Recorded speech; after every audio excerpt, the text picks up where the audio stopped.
So it is sometimes a very critical need in order to locate a placement or a hospitalization for a child. Thank you. I just wondered, it's been a little while since our meeting, and I didn't know whether that had impacted us yet or not. But it does have potential to.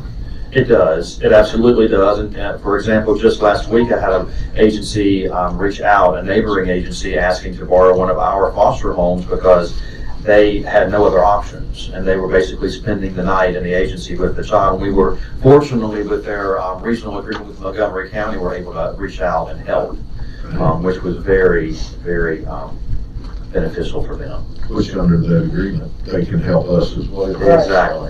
You know, you help those and they'll help you back, so. I did want to comment on your graphs and the new formatting. I really appreciated it. Okay, And, great. Yeah, thank you. And I will say, of course, the push again is for congregate care to diminish. And the state's expectation is to have below 16%. According to the current dashboard that you have in your hands now, it's a little higher, but that is, of course, several months ago. Right now, we only have one child in congregate care, which we hope to eventually step down to hopefully a therapeutic foster home. So is the focus, on this new initiative, is the focus really on trying to find healthier situations for the children? So the more they're in a natural home setting, the better it is for the child, I would assume? That's the understanding, yes, sir. That children are best raised in their own families, in their own homes, or with their own relatives. And so the use of congregate care, while oftentimes is required and necessary, the state feels that it should be a last resort. And like I mentioned before, they are making it more and more, I'll say, difficult to actually utilize these congregate care placements relative to the funding and also the requirements that we have to go through in order to pull down that funding for the congregate care. Yeah. Because in the end, that's what we're all trying to do, is to give that child a healthy place, as normal as possible. Exactly. Experience through childhood, because so many things that happen in childhood. I mean, you're never going to break a cycle of learned behavior there, or trauma, or whatever it might be. So I mean, that's yeah, we have a real focus on trauma-informed practice, which is, encouraging, not only for the children, but also for the parents and the caretakers, the trauma that they've experienced in their lives as well. And this is a complete 180 from 20, 25 years ago. It certainly is. The pendulum typically swings back and forth, and so we're in a period right now where it's swinging back this way, and then years down the road, it will probably start going the other way again. It's going more toward preventive. Yeah, let's hope we can. And you're right, it's been about 25 years. Yeah, it's been 20, 25 years, And you can't say it, but I'll say, there's a lot of other agencies that impact our organization on whether how successful this is going to be. Yes. Exactly. One in particular. And don't you say it. I can, but you don't. Well, you work very closely with them.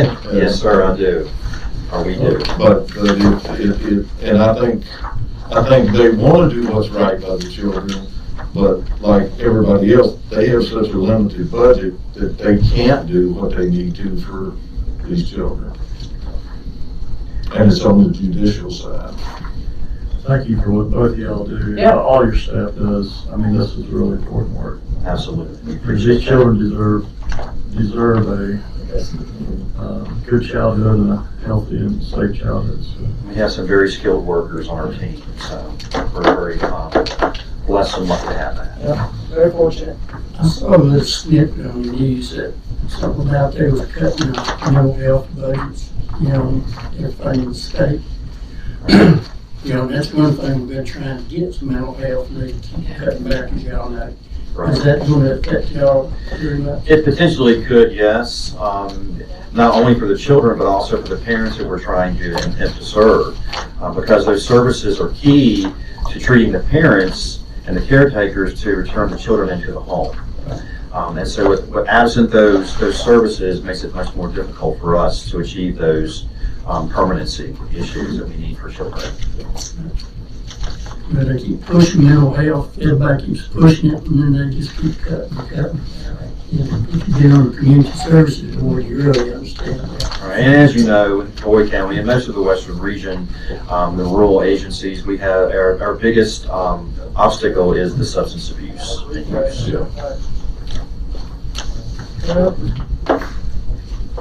Thank you. Any other questions? Thank you very much. Have a great day. Thank you.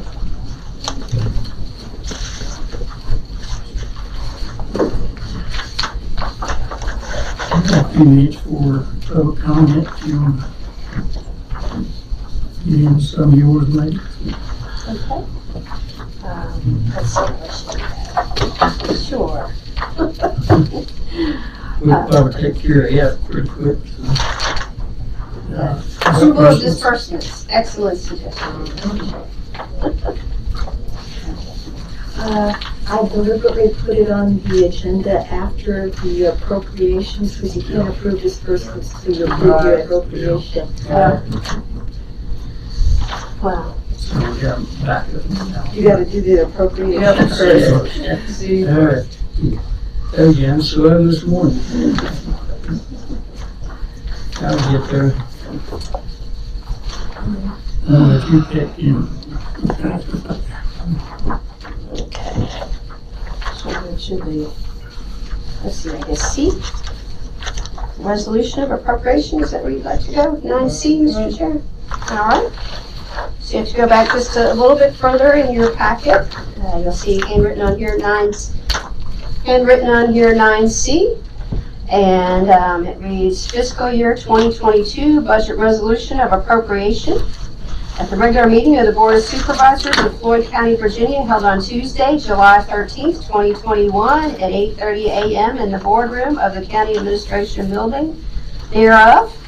And list the following action was taken, who was present, whereas the Floyd County Board of Supervisors has heretofore prepared a budget for the fiscal year beginning on July 1, 2021 and ending on June 30th, 2022 for informational and fiscal planning purposes only, and has conducted a legally advertised public hearing on said budget on April 27th, 2021, and whereas the Floyd County Board of Supervisors has approved a budget for the fiscal year beginning on July 1, 2021 and ending on June 30, 2022, said approval taking place on June 8, 2021, and now therefore be it resolved in accordance with sections 15.2-2506 and 22.1-94 of the Code of Virginia 1950 as amended, the Floyd County Board of Supervisors does hereby appropriate the budget for the fiscal year beginning on July 1, 2021 and ending on June 30, 2022 for the purposes and in the amount subject to the terms and conditions stipulated within this resolution of appropriation except for the annual appropriations noted within.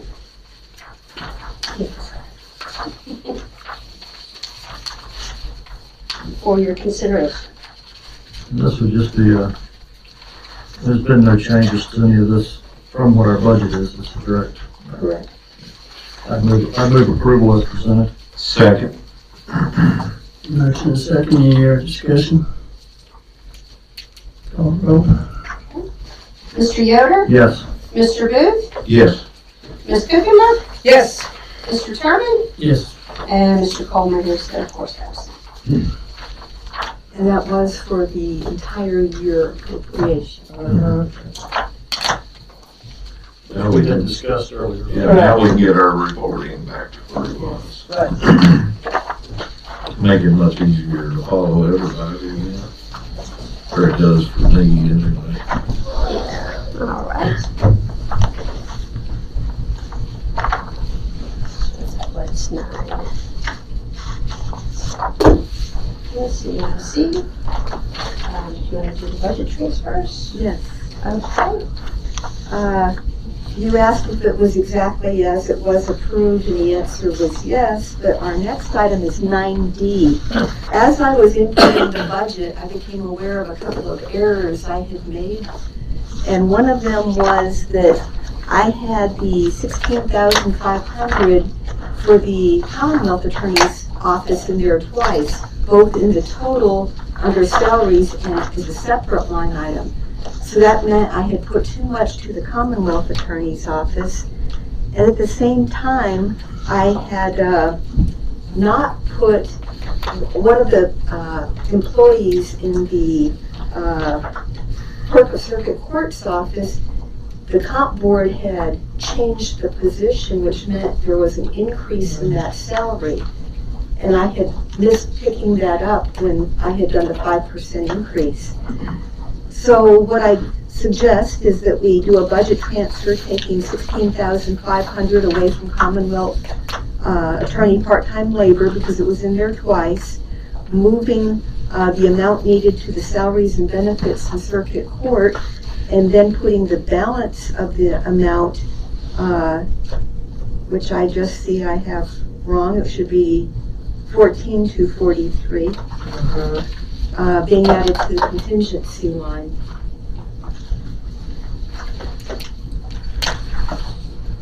What's this about the Brandwick Center? Oh, Brandwick excuse me. Also, I had failed, when I had done the insurance, I had not picked up that there's one bill that goes to EDA, but we pay a portion of it for the Brandwick Center insurance. Okay. So now I've got 16.5, now I've got to add this together, see what the amount is that goes to Contingency. the contingency.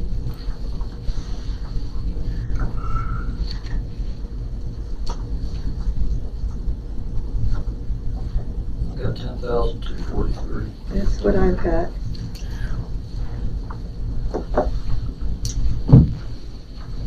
Alright.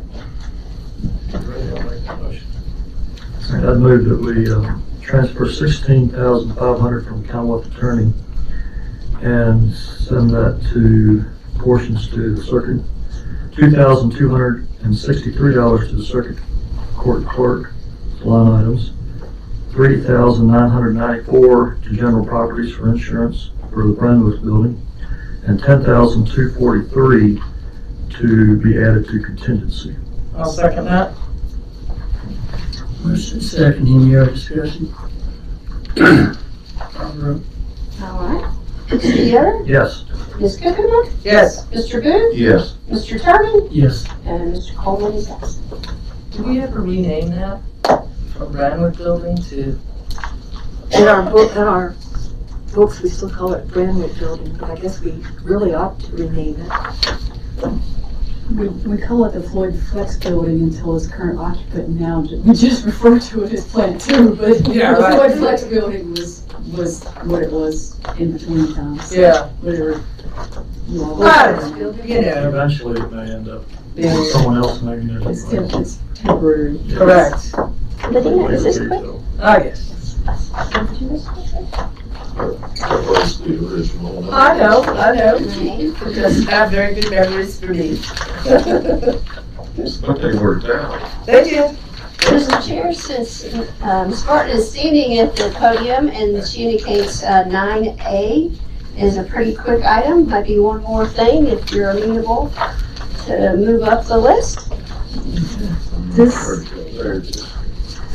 This item is something that we've mentioned before. It was not part of the actual bid document of the new building at the Commerce Center, but it is essential to the building. It's three-phase power that APCO would be bringing onto the site, and so I just wanted to bring it to you all for your formal consideration.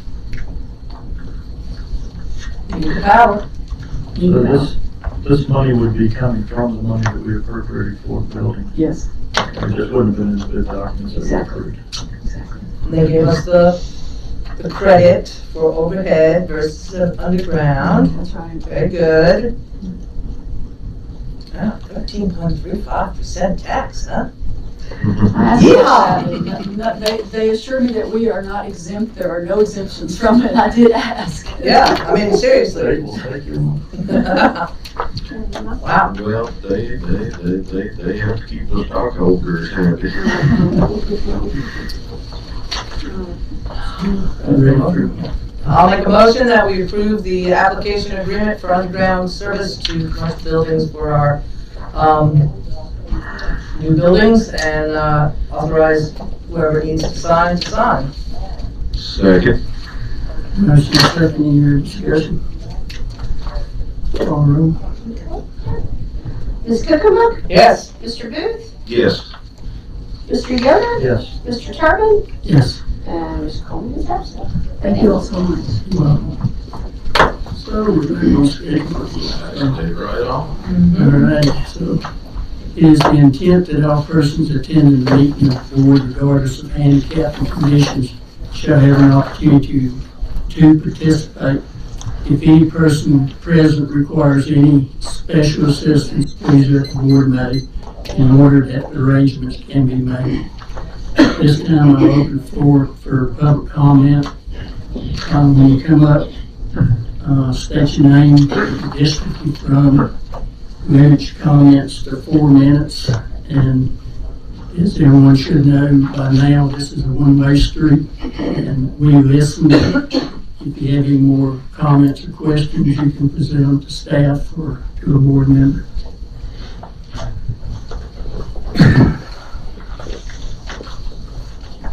Good morning, Becky Halbergs Fork. I would like to again thank you all for using the microphones. We really do like to hear what you say. Today I'm representing the Floyd concerned citizens in presenting a resolution, not an ordinance, to you for adoption.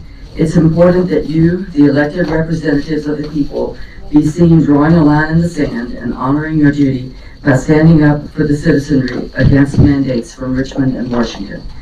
This resolution is based heavily on the one recently adopted in Carroll County. The resolution is not intended to be necessarily adopted verbatim by the board, but it deserves serious consideration. It is important that the Board of Supervisors adopt a firm position to serve as guidance to the school board. Failure to act will be perceived as weakness.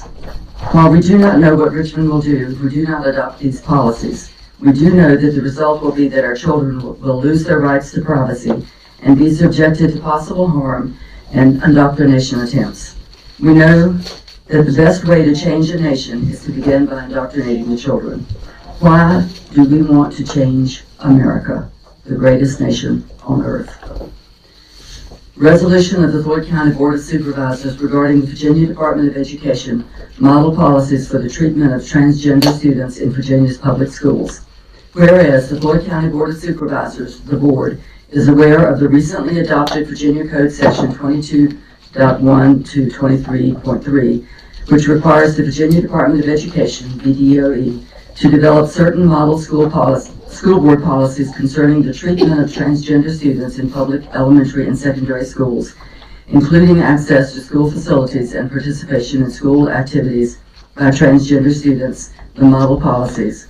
And whereas the aforesaid statute requires absolutely that all local school boards, including the Floyd County School Board, must without exception adopt local policies that are substantially compliant with the model policies developed by VDOE, and whereas the board has reviewed the VDOE model policies and is concerned with the substance of the policies, the motivation for the formulation of and the process used in the composition of said policies, and whereas it is well established that the United States Constitution protects all parents and guardians' recognized rights to make decisions concerning the care, safety, custody, and control of their children, including the rights to make decisions concerning the moral upbringing, education, care of, and protection of the child, and that these rights have been consistently recognized as fundamental rights protected by the Due Process Clause of the 14th Amendment to the United States Constitution. And whereas the VDOE model policies do not appear to adequately protect the fundamental constitutional rights of parents and guardians concerning the education of children, and that the model policies plainly provide for collusion between minors and school officials by withholding from parents and guardians any and all information concerning a student's demand for transgender status, and whereas the VDOE model policies do not in any manner protect the constitutional rights or offer any legal liability provisions for school students, teachers, or staff who may have religious, cultural, moral, or other reservations concerning the implementation of and compliance with the policies, and whereas the VDOE model policies appear to have been composed and adopted in a sequestered and insular manner that did not adequately allow for outside input or permit the expression of concerns or objections to certain provisions to be raised from parents, guardians, or the general public regarding the implementation of the VDOE model policies. And whereas, although the VDOE model policies are required to be adopted by the first day of the 2021-2022 school year, certain guidance regarding said implementation and compliance with model policy will not be made available to the school boards until the end of the 2021 school year. And whereas the VDOE model policies. 4 minutes.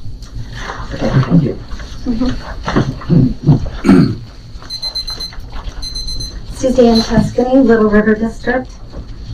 Whereas the veto model policies are particularly questionable with regard to access to and use of particular school facilities, including school restrooms, school locker rooms, showering facilities, for the following reasons.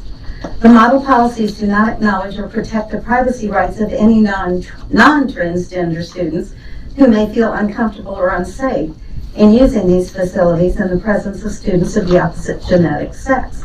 The model policies fail to adequately respect the First Amendment rights of non-transgender students under the Free Exercise Clause, for whom changing clothes, bathing, or using a restroom facility in the presence of students of the opposite genetic sex would violate the tenets of their religious faith, a group which at the minimum include Jewish, Muslim, and Christian students, adhering to the teachings of their respective religions. The model policies, by prohibiting even the most basic inquiry into a student's gender identity before using a restroom, could preclude a school from preventing acts of misconduct in a restroom, locker room, or even hotel room on a field trip, and do not adequately address the legitimate safety concerns of non-transgender students. To the extent that the model policies would permit or require the availability to students of alternative, non-stigmatizing restroom or changing facilities, no funding has been identified by the veto or other state entity which would be available to the county to modify current school facilities, and in fact constitutes an unfunded mandate which will unreasonably burden all of the taxpayers of Floyd County. The model policies nowhere offer the localities any guidance or legal protection regarding what criterion would qualify any alternative restroom or changing facility as being legally non-stigmatizing under the above item number 4. The model policies nowhere offer the localities any legal protection from lawsuits which might emanate from the forced implementation of and compliance with the model policies, as they may in the future be found to be unconstitutional by a court of law. Whereas the model policies do not appear to provide adequate protection for the unalienable First Amendment rights of students, teachers, and school staff, as they compel a specific class of students be addressed by their preferred gender pronoun. Such compelled speech would be a violation of both the First Amendment rights and the religious beliefs of students, teachers, and staff members. And whereas the model policy is internally inconsistent in that it provides that gender identity is a matter of subjective self-identification about which school staff have no way of knowing unless the individual communicates their gender identity to school staff. But the policies simultaneously prohibit school staff from questioning a student as to their preferred gender identity. The model policy also prohibits school staff from communicating a student's gender identity to others. Thus, the policy itself creates a conundrum, whereby the very question that would enable compliance with the policy is a question that school teachers and staff are forbidden to ask. And whereas this board is concerned that the model policies concerning dress codes and related non-gender specificity were not adequately considered and have unintended consequences in the context of physical education classes, as well as school-sponsored functions such as field trips, holiday events, proms, father-daughter dances, etc. And whereas this board is aware of current litigation filed against veto and is of the opinion that the implementation of and enforced compliance with certain provisions of the model policies must be suspended and not rushed through prior to the outcome of and any appeals pursuant to this litigation. Ma'am. Yes, ma'am. I mean, yes, sir. That's okay.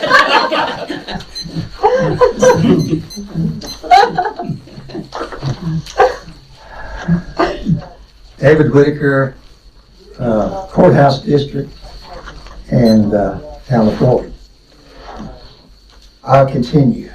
Whereas this board is always and fully committed to the safety and well-being of all students and will not in any way tolerate bullying, harassment, or mistreatment of any student for any reason, and observes that such conduct is always adequately prohibited and punishable under existing law and policy. And whereas the Floyd County Board of Supervisors wishes to express its support for the First Amendment and 14th Amendment rights of all students, teachers, and school staff, and further to express its opposition to certain of the VDOE policies as currently documented in the Model Policies for the Treatment of Transgender Students in Virginia Public Schools document. Now therefore be it resolved by the Board of Supervisors of Floyd County, Virginia as follows. 1, that the Board of Supervisors hereby expresses its strong opposition to certain of the VDOE model policies for the treatment of transgender students in Virginia's public schools as currently documented for the reasons stated herein. Number 2, that the Board of Supervisors hereby encourages the VDOE and the Virginia General Assembly to suspend the implementation of VDOE's model policy pending the final outcome of current or future litigation filed with regard thereto. Number 3, that the Board of Supervisors hereby encourages the VDOE and the Virginia General Assembly to reconsider the VDOE policies for the treatment of transgender students and suspend their application pending such reconsideration. Number 4, that the Board of Supervisors expresses its support for the First and the 14th Amendment rights of all citizens, including the right of free exercise of religion and the rights of parents and guardians to direct the safety, upbringing, and education of their children. Number 5, that the Board of Supervisors will carefully consider every budgetary option which is available to it, that it may ensure that all the rights of the students, teachers, and staff of our schools are protected and that all students are guaranteed a safe, fairly administered, and inclusive education. I want to thank you all for your kind patience, your consideration, and thank you. Anyone else?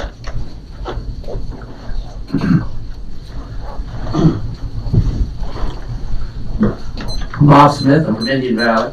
That's S-M-I-T-H. We're standing up here, people of Floyd County. We just want to know when you folks will stand up. I'm sure you're familiar with these documents I'm holding. And we want to ask, will you act when the next phase arrives? When Richmond takes down the Rebel and the Obelisk? When they replace them with Tiny Tim statue, perhaps? When the Drag Queen Parade replaces the American Legion and the VFW? When Floyd becomes the pot capital of Virginia? When our flag, 50 stars and red stripes on a field of blue and white, is replaced with 52 stars and a rainbow? When we all stand up? Tell us, please. Okay.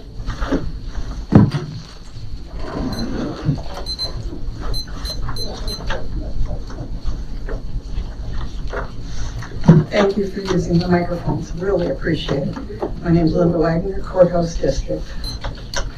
The model policies of the Virginia General Assembly is giving special attention and treatment to these very young and impressionable children. And they are not even old enough to smoke, drink, or heaven's sake, vote. And these, according to our government, are reserved for the mature, those over 18. Yet, when it comes to gender identity, this same government deems the very young competent to choose their sex, gender, or lack thereof. I'm here to tell you that I'm a mature adult and I don't understand it. This is a heavy burden. Oh, darn. Heavy burden for my heart because I believe God created two sexes, male and female.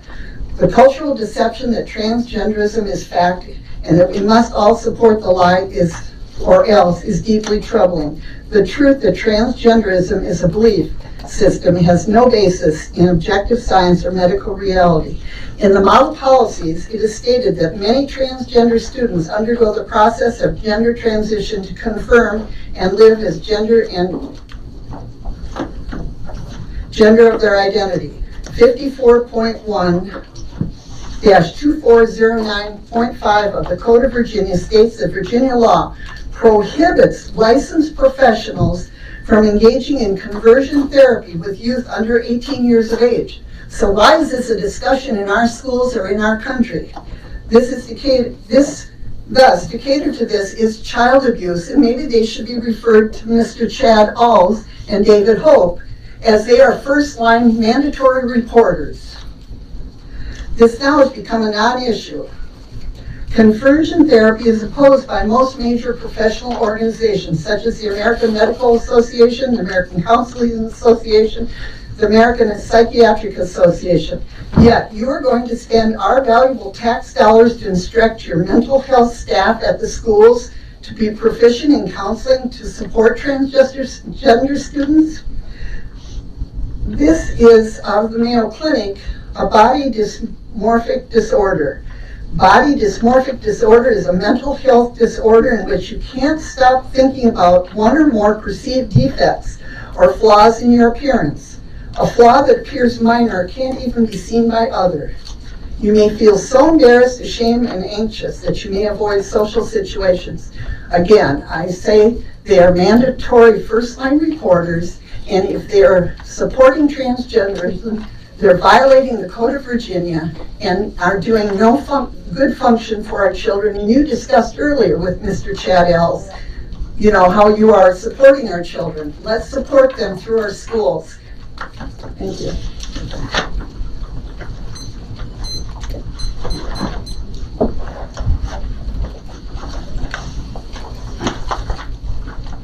Good morning, I'm Colleen Dale from Indian Valley. I'm also a newspaper owner, a new one. I get all kinds of people talking to me, all kinds of articles, emails.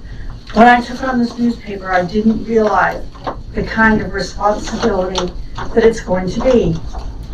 These people who come to me, they're not asking me to push the board, that the board is bad, that the board should not obey the laws. What they're asking is that the Board of Supervisors, who we elected to be our wall between what's right and wrong for our community, do their job, not because of make their decisions not because of personal beliefs, make their decisions for what's right for the county, for the state, and for America, and most of all, for the people who put you here. This is a conservative community. It is not, and it's a very diverse community. It's why I moved here. I'm a big city girl. I've lived all over the world. But there's something about Americanism, about just simple values that people can raise their kids by. And Floyd is a community. That's what they elected you to do, to be our guardians. And what these people are asking me in the newspaper is to stand up for them. And I do. Everybody has a right to speak.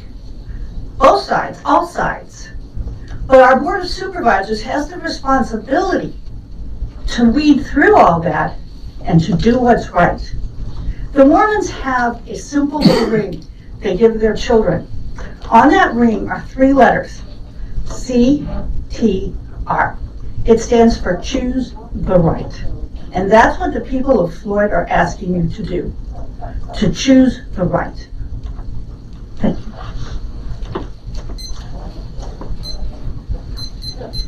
Anyone else?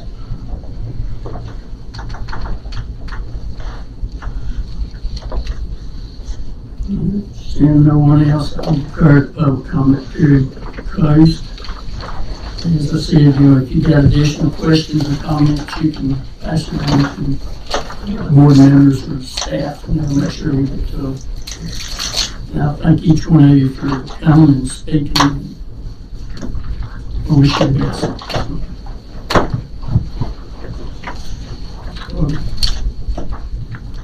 we'll go back to our agenda. Mr. Clark's next up. Well, we might know you this morning. Good morning. I brought help with me. I did bring it's Cameron George. I brought with me. He's a new full-time employee of VDOT in our engineering training program. He's from Salem, Glenford area. We want all Not to that be confused with Salem Yeah. High School. And a Virginia Tech graduate. So we're glad to have him. Where did he graduate? Virginia Tech graduate, yeah. And he was able to work a couple semesters and summers with this Salem office, but he's up with me now for a while. We'll update just kind of what we've been doing last month. There's been a few storm stuff here and there, not a great amount, so we've been able to do some of just the ordinary maintenance, machining of gravel roads, some pothole patching. Most of the plant mix asphalt is done. They're still working on 221, I believe. But there's still the surface treatment schedule yet to be done, so we're doing some patching in front of that to make sure we get that. And then trying to catch up on the secondary mowing. We did do some work on Fox Street here in the town to try to fix some of that drainage issues that have been going on. Curb drain and replace some sidewalk. Hopefully that'll help with the drainage there. And the other major project that we have our guys working on is Roger Road. We're hoping to put the base stone in there this week and perhaps have that surface street done next week, all course weather dependent. So. Done, finished? Hmm? Done, finished? Yeah, done and finished, yes. Yeah, I We haven't get been the- down there We recently. get the surface, they're putting stone on this week, so they're we're putting going a down couple to the inches of gate, base right? stone. Yep. And, if everything holds and we have good weather next week, we'll put the tar and gravel on there next week. So, that's the plan anyway. So, other than that, that's really all I've got. I do have one other thing. I can do it either after the board requests or now. I would like to get, we passed those resolutions, the board passed the resolutions for the naming of the routes. I need to get a revised one for the Route 8. The Route 8 one needs to have the same paragraph that the one for Horse Ridge had in it about the county paying for it. I was misinformed on how that was supposed to be. Only a state trooper is not required. I thought it was any police officer in line of duty, so it's not much. It's going to be it's less than $1,000, $500 or something like that. So I would like to get the board to pass the same resolution they passed for the Route 8 or for Scott Hilton, except the only difference being the added paragraph at the end where it just says, just like in the Horse Ridge one, that the county will pay for the installation of the signs. Do you need that today, or do you? I can do it anytime. If you do it today, I can get it to the. We'll go through with the naming of the signs and everything. It's going to be a formality to get the Commonwealth Transportation Board to pass it. They're moving forward with the Horse Ridge one, but they said they couldn't get this one before the Commonwealth Transportation Board until it had that paragraph. The reason I ask, I think Mr. Coleman probably would like to be here. Well, that's what I was thinking too. So, I mean, if we could do it. If you want to do it at the next meeting this month, or even not, that'd be fine. Okay. Yeah. He was instrumental in that. Exactly, yes. I think he should be here for that. And it was a very nice meeting last time with everybody here. So, thank you. Yeah. That's all I have for that. Just to let you know. And Cindy, if you want, I can either email that to you, or you can literally, it's just taking that one paragraph. Yeah. Thank you. Well, I want to say a bunch of thank yous today. The patching crew that's been out and working out working that area of the county has been doing a great job. They've got a lot of the spots that I've been complaining about for years. 221, some shoulder work on 221. They filled in the worst spots where it was interesting because the guy cut his tire the week before. They filled one of them in, and I was ready to go again. Yeah. Then I drove by and it was filled in. The big hole was filled in. I was happy. It before that happened. But anyway, I mean, I'm very thankful for that. There was some spots that would have been between Linda's district and I that they've gotten. They filled in a pipe on Deer Run that I've talked about quite a bit. That pipe probably, I'm not an expert, but I think that one has been filled in at least twice, maybe 3 times, so I'd say that pipe probably needs to be replaced. It keeps dropping through. We have one on Moore Road, I hear also. Yeah, more road. Bethlehem Church with some spots. We got the picture of the one on We had that talked road. about. Yeah. You know, the only one that I've gotten calls about, and this is in Linda's district, and I've talked to her about it, is still on Red Oak Grove. Is spots that really need some work. And, but I really appreciate all the work they've been doing. I mean, Stewart Road's another one. Yeah, they did kind of, so. They have gotten the vast majority of the ones that I've been getting calls about for the last 6 months. So big thank you. And I've also seen some crews out mowing, so really appreciate any of the mowing that's done, because I think that's pretty important right now. We've seen, I don't know why, but for some reason, the deer are always out, jumping out of the weeds, but for some reason there's been bears more than I've ever seen this year. And I just about hit one day on 221. He came, the grass was pretty tall, spot out close to the county line, and he came out those weeds. I managed to miss him, but I mean, he didn't miss it, but I probably didn't miss him by a foot. They're getting too comfortable right now. They are, boy, and the grass was tall enough. I didn't see him until he stepped on the white line, and then it was on. But he took a big jump, and I managed to swerve. And anyway, it's when the grass is tall enough to any of the mowing that they can do. Yeah, we're gonna keep plugging away in the mowing, splitting time between the mowing and the patching. Yeah. Basically, what I want to say is thank you, because I think the last couple of weeks they've done a great job. And just from talking to one or two of the guys on the crew, it sounds like they're going to be plugging away for another little bit. So, yeah. We'll keep it. And that's a contract crew, right? Or Yeah, is that they us? use both. Oh, We've been using both. There's a contract crew, and I think there's some guys who work on Right. it. So, y'all made a real emphasis, so it's really appreciated. Good talking a little on there. I'm glad to hear that. Yeah, everything, I appreciate the work on Moore Road. That one was becoming a dangerous situation, slicing of tires, maybe breaking an axle, something like that. So, you know, it does appear that there are some pipes, and I guess we don't know about them until they start creating these problems, but maybe, I mean, I know there's never a downtime, but maybe you could get, you know, one of the supervisors to go out and look at some of these pipes where they know, because of all this extra rain we've been having, that they know that things are possibly going to create problems. I know that's a tall order, but you know, it might be something. Of course, I know the environmental situation, but our ditches, if we could just get those ditches cleaned, I think it would solve so many problems. But I get that, you know, it's an EPA or DEQ or whoever you've got the hoops that you guys have to jump around. I understand that. You know, Bethlehem Church Road is still an issue. I know it's on your radar, but you know, I said I would bring it up. And Huckleberry Ridge has some large holes in it now. There have been a couple of accidents, so a lot more use has happened on Laurel Ridge Mill Road, which is obviously a Montgomery County road, but then across onto Dobbins Hollow and then out 615. So more holes are developing on 677 than have ever been before. And it's the increased traffic because of accidents on Route 8 or 615. So there's been a lot more usage on the road between the county. Other than that, again, thank you for all the work that the crews have been doing. There is needed mowing. I'll echo Mr. Yoder. But thank you, and thank the men and women for doing all the work that they've done. I know it's hot, and I know it's hard stuff to be out there, patching potholes and stuff. But thank you very much. All right, thank you.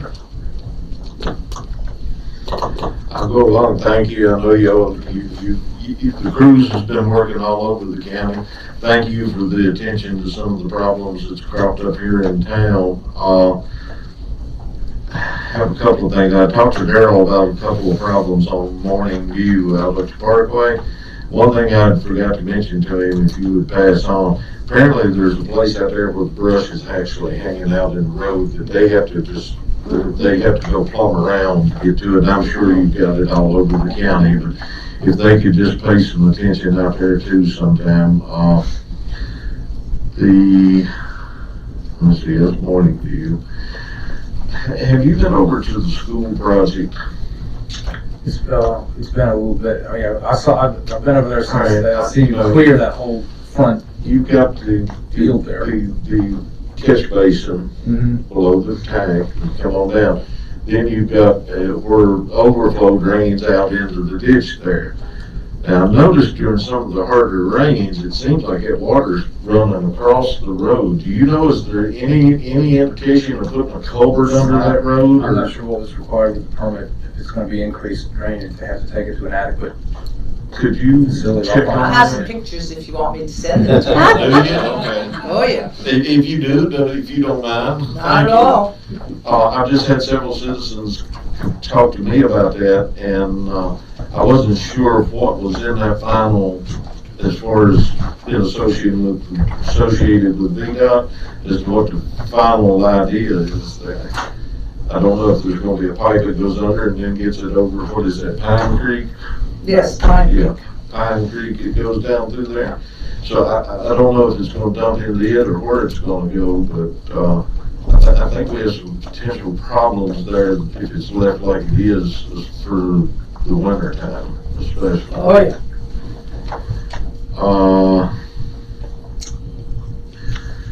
And the safety of our children driving, because many of them will be back in school. Right. And adults.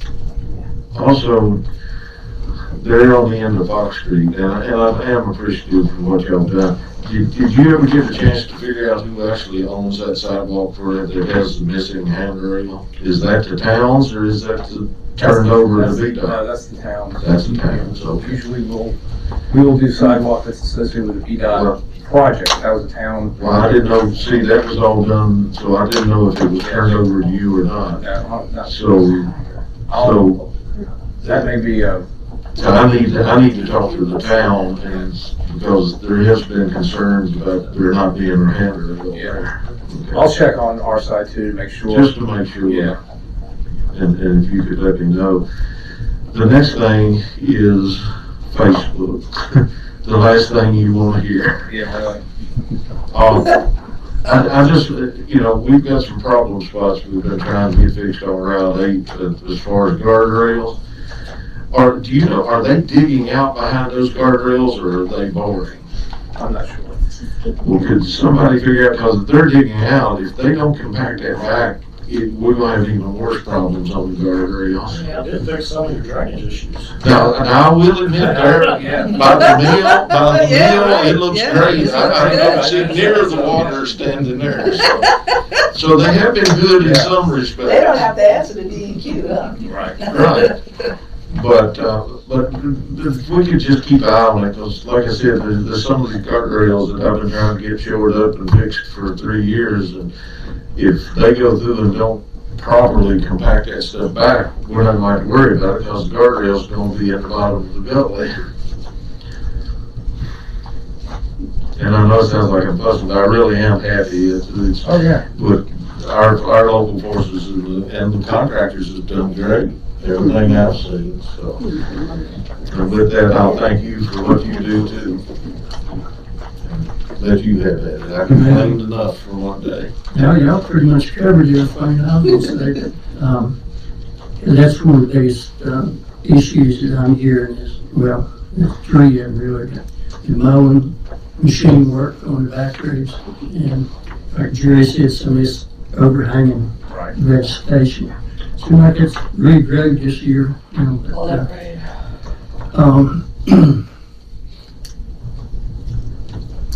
I get a lot of calls on this payment issue up here, and I can understand, they got such a long work time. I sat for almost 20 minutes in one end, get halfway through, I have to sit 7 or 8 minutes right in the middle, you know. And there's roads to each side that, they could, some of the traffic actually turned off on them. Yeah. So it's holding them up, you know, and it's just, I mean, you had a line of traffic half a mile behind me. So, you know, a lot of people were complaining about that, but I don't know if y'all got any control over there or not. We have, there's inspectors, they try to keep them to a shorter work zone if they can, because that tends to keep the lines down. But they I like know to it's stretch it hot. all out. They just assume close the whole thing, and you can't let them do that. You still gotta keep traffic going, but yeah. We want to also try to get them out of there as quick as possible too. You know, I've directed my share of traffic over the years, but I know that pavement gets hot. But still, when they get back under the shade of it from signs, you can see them. Oh, yeah. Okay, you're right on top of them. And sometimes you have to ram when you brake right quick to avoid them. But they did do a great job on Buffalo Mountain Road. Got it open. Yep, got it open. I forgot to mention that, yep. And I noticed this morning the new bridge, they were compacting the gravel on each side. So they should be done with that for the weekend, whoever holds, put that on board. Ignoring it. Hold on the weather. Because right there in my area, we was burning up for a while. And now we've had about 3.5, almost 4 inches of rain last week. And my driveway's helping y'all out on the gravel. We'll spread it out. More coming this weekend. There you go. You know, I usually do a little mowing on my No, I road, think but it's gonna stop. doctors won't let me run my equipment for another month, so I can't help you out this year. Maybe I'll have to talk with them. Yeah. But I'm sure the board would like to send Darrell our best regards. Yeah, I thought about mentioning that, decided not to, but yeah, Gerald Hollingsworth at Willis Yes. Area Headquarters is having additional medical problems. Yeah. It's, you know, very sad for a young man like that, for a young family. Yeah. It's bad enough for old fogies like me, you know.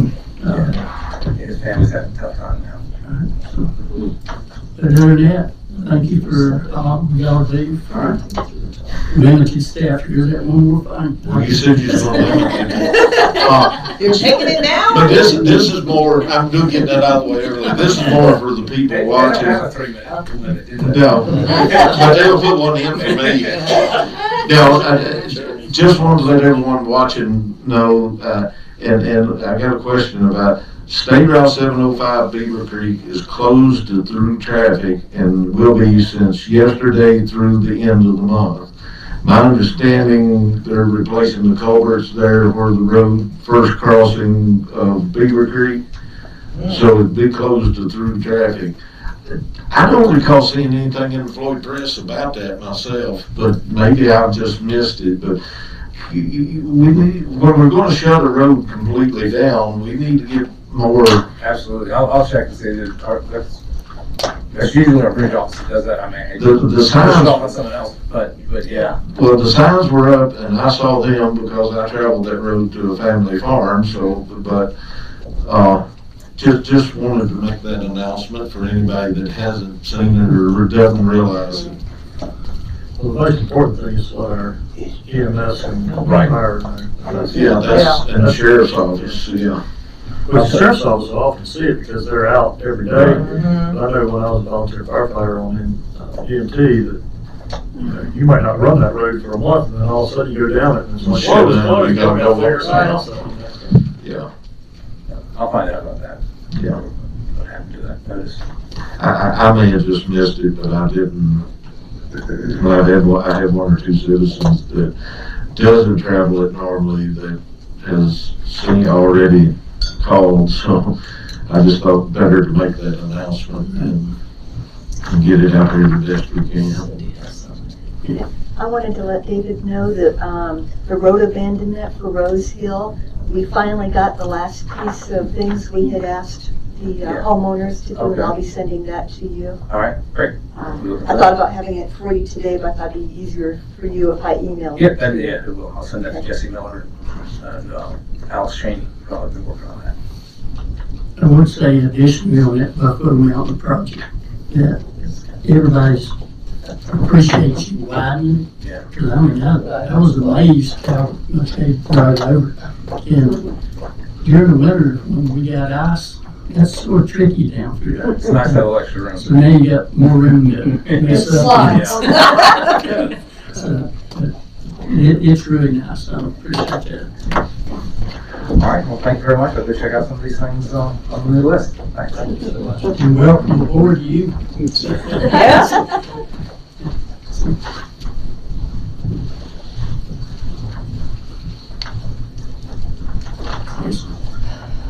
Does anybody on the board want to take a break or continue pushing forward? Good together? Yep. Camille Step, I guess we'll do that too. If I might, Mr. Chair, I would suggest we move down to 9B. Update Floyd County Housing Rehabilitation Project Program Design and Floyd Housing Rehabilitation Oversight Board bylaws. Thank you. There's, as we told you when you all approved this a few months ago, it was going to be reviewed by DHCD, and we anticipated that they might require a couple of changes. And sure enough, if you return to page 6, that is the pages, 5 and 6, but mostly 6. The only two things, the main thing that they require changing is we had a scoring criteria for applicants to the housing rehab program, and we had some points in there if they were eligible for other housing assistance programs. So for example, if we thought they were eligible for the weatherization program or some other kind of assistance, and that was all us trying to figure out how to make sure we could afford to get all the work done to the house that needs doing, because we will have a limited amount of CDBG funds. But DHC does not allow us to score according to whether they are eligible for other funds or not. So we had to take that out of the scoring criteria going forward.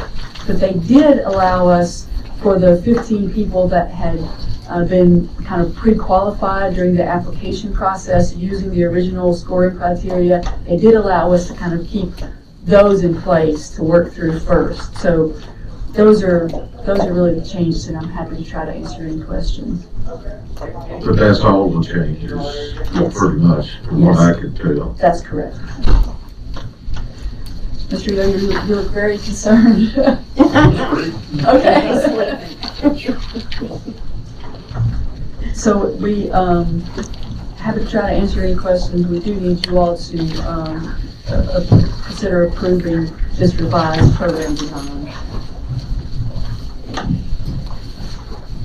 Do you have a timeline then on how the process will work?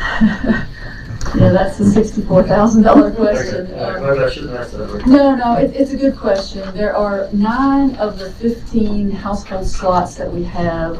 Jennifer Wilson has been working through trying to get the very big stack of paperwork that has to be done for each one. We hope to have the first 2 or 3, all the documents back from people and the boxes checked off so that the oversight board can be called together in the next month or 2. Okay, that's kind of where I was going. Yes, but we're not there yet. But we'll try to give you at least a 2 or 3 week lead time when we're ready to do that. That would be wonderful. I'm trying to get my head in control. Just leave what you've got going on. Thank you for being willing to serve. No, I'm excited about it. I just want to make sure I can be there. So. I was worried about next week. Next week's not going to be good. I'm ready. Mr. Chairman, I make a motion that we approve the updated Floyd County Housing and Rehabilitation Project Program Design and Floyd Housing Rehabilitation Oversight Board bylaws as described by Ms. Martin.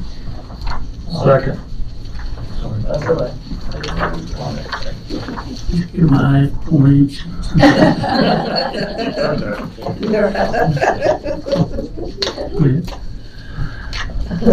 Okay. Mr. Booth? Yes. Mr. Yoder? Yes. Ms. Kukumba? Yes. Mr. Terman? Yes. And Mr. Coleman is absent. Thank you. Thank you all so much.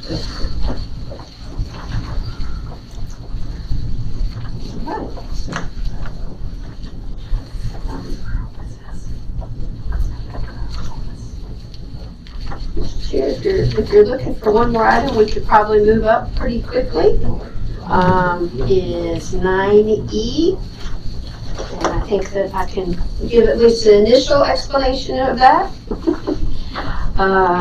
9E is, yes, FY22 revenue and expenditure budget supplement for a $10,000 donation to the Sheriff's Office for the purchase of training and software or equipment.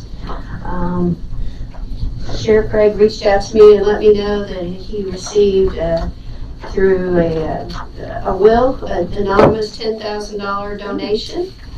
And so that check has been deposited with the treasurer, as we are required to put it in our general fund, but it was very much the intention of the person that gave the funding anonymously, that it should go to the Sheriff's Office for these purposes. And so this is to officially move that from our general funds into that a specific line item the sheriff is going to create for this money. In an abundance of caution and good budget keeping, he said he wanted to put it in a separate line item just in case anyone came back and asked. Yeah, So that makes appreciate sense. that on his part. I'd like to say that the condition that law enforcement's in and the environment that's in the country right now, I really appreciate the citizens of Floyd County, how they support our law enforcement. You know, I think the biggest complaints they get and everything right now is green boxes. If you don't enforce it, you get it. If you do enforce it, you get it. So, you know, but, I'll speak for them to say that I do appreciate everything the county does for them. Yeah, I'd make a motion that we accept both the revenue and expenditure for the $10,000 donation for the Sheriff's Office, and echo the Chairman's comments that we greatly appreciate this particular individual and overall what the county does for our law enforcement. I'll second it. And also echo what the chairman so eloquently said. Indeed, our county citizens are amazing. Okay. Mr. Yoder? Yes. Ms. Cooperman? Yes. Mr. Booth? Yes. Mr. Thurman? Yes. And of course, Mr. Coleman is yes. Thank you.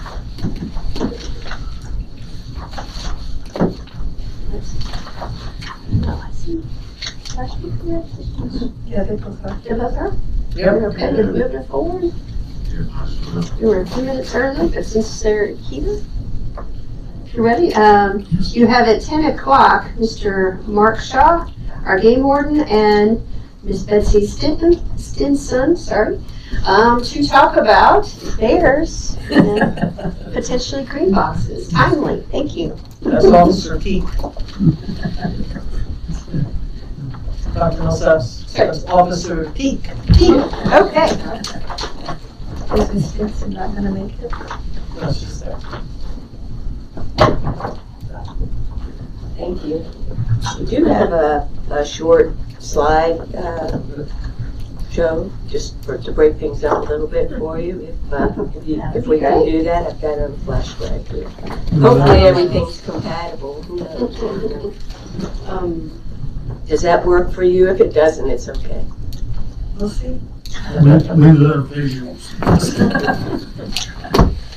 So as we're waiting for things to load, the bear was actually on my porch. I was gonna take a picture for what we saw. I guess they climbed the deck railing. And you can see his claw marks right in the deck. This morning, they weren't there yesterday afternoon. Wow. So I was like, right outside the kitchen window. Yeah. Did you email it as well? Did you email it as well? Yeah, right. We may not be. It's okay. It may not accept it given our situation. They've got No worries. No, I'm not going out there. Yeah, that's what it says.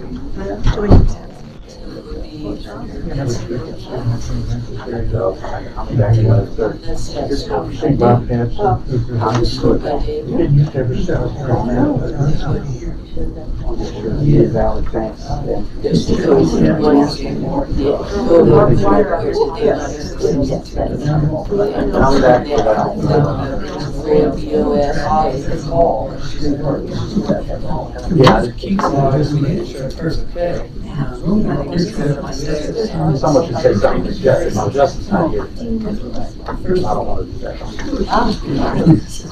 Maybe We'll find out if technology really works. There we go. All right, if you put it on that theater, then it ought to work, and that.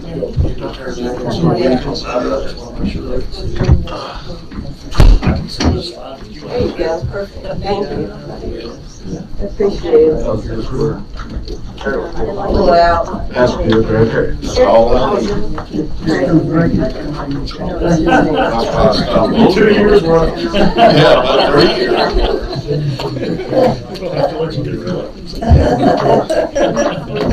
I'm afraid I don't have any pretty pictures on here, sorry. Costs like that come with the job. So Yeah. those stays with the job. We do appreciate the opportunity to come and speak with you today about how we might be able to work together on some of the issues that went around waste management practices here in Floyd that attract black bears.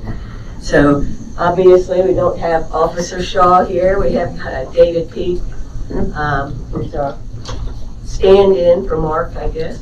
And I'm Betsy Stinson. I'm a wildlife biologist from up in Blacksburg, and I've spoken with you all before, I believe. And Mark, David, do you patrol our region as well? I do, yes, ma'am. Okay. That's the benefits of short staffing. Everybody has to do. Yeah, right.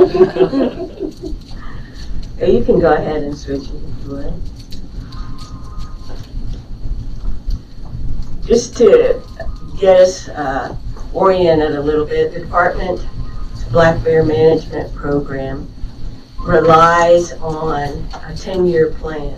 Our last plan was from 2012 to 2021.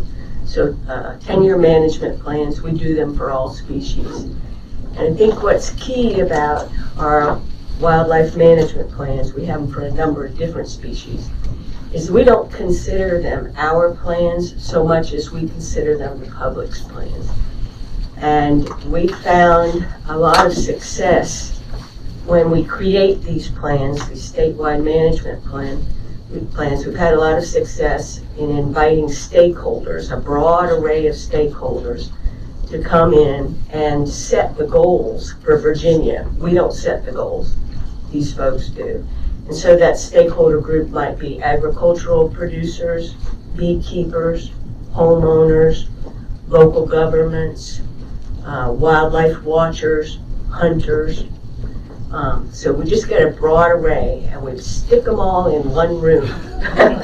For many months, they come back and meet together and meet together. And one of the fun things to watch is how people with broadly disparate views come together, create friendships, and create a wonderful document that captures a diverse array of goals for the state.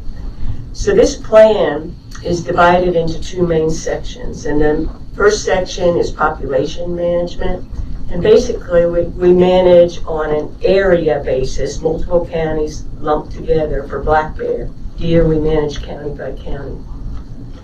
But our stakeholders who have come up with these goals choose, are we going to increase bear numbers, decrease, keep the population stable or not? And hunting is the primary tool that we use to tweak how that responds. And I should say that not only do our stakeholders have a stake in creating this plan, but the plan goes out for public comment.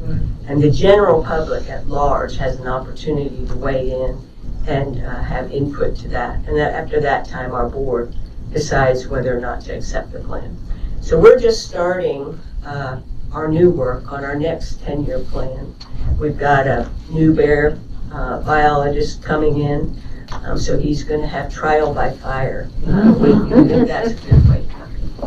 The second part of the plan that we'll be focusing more on today is human bear interaction management, the bear on the porch, et cetera, et cetera. And so we specifically target conflicts that people have with black bears. And our goal is to take a combined cooperative approach. So responsibility on part of the person who's leaving food attractants out that are bringing bears in, and responsibility on our part to work with communities and homeowners to address any issues that arise. You can go ahead and move ahead. So what's I think underappreciated by the public at large is how many of the conflicts that we have statewide are related to trash. About almost 60%, and this is an old number, but almost 60% of the calls we get about bear are because trash is available to the animals and it's attracting them in. Another almost 25% is birdseed. So we could solve about 80% of the issues that come in if we just took care of the trash and the birdseed. Other areas where there might be conflict would be a beekeeper has their hives raided, something like that. Or somebody leaves dog food or pet food out on their porch and gets, attracts bears in that way. We get a lot of calls that are simply, I saw a bear in my yard. Okay. What's key, this 58% of our bear complaints is managing that food attractant. And although garbage doesn't seem like much of a food attractant to us, to a bear it's calories. So the bacon grease, the half-eaten box of Cheerios or whatever, it's calories. And their main job is to find calories. Hopefully in the wild, but sometimes not so much. Okay. It is unlawful to feed bears, and the reason is it is easy to draw bears into a site, as you well know, in Floyd County, as well as everywhere else in the state. That's why it's illegal to attract bears, and that's intentionally by leaving food out where you're actually trying to bring bears in, and it's also unintentionally once you know that a bear is using your huge sunflower seeder over there. It's incumbent on you, once you've been warned, hey, you've got a bear using it, it's incumbent on the individual to stop feeding the bear. And the reason, in part, is because it becomes a nuisance not only for that individual who's unintentionally or intentionally feeding, but it also becomes a nuisance for neighbors, and we want to address it on a community level. Okay. So, you know this site. This is up on Lick Ridge Road. I took this picture back in, I don't know, maybe around 2015, maybe a little sooner. And this was after we had become aware of bears using that particular site and had had talked to the county about means to maybe address that. And so you can see there's a nice solid metal door there, and it's actually closed, which is outstanding.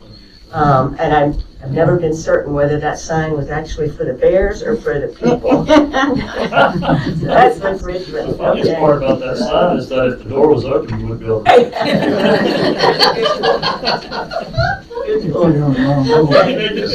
Yeah. Go ahead.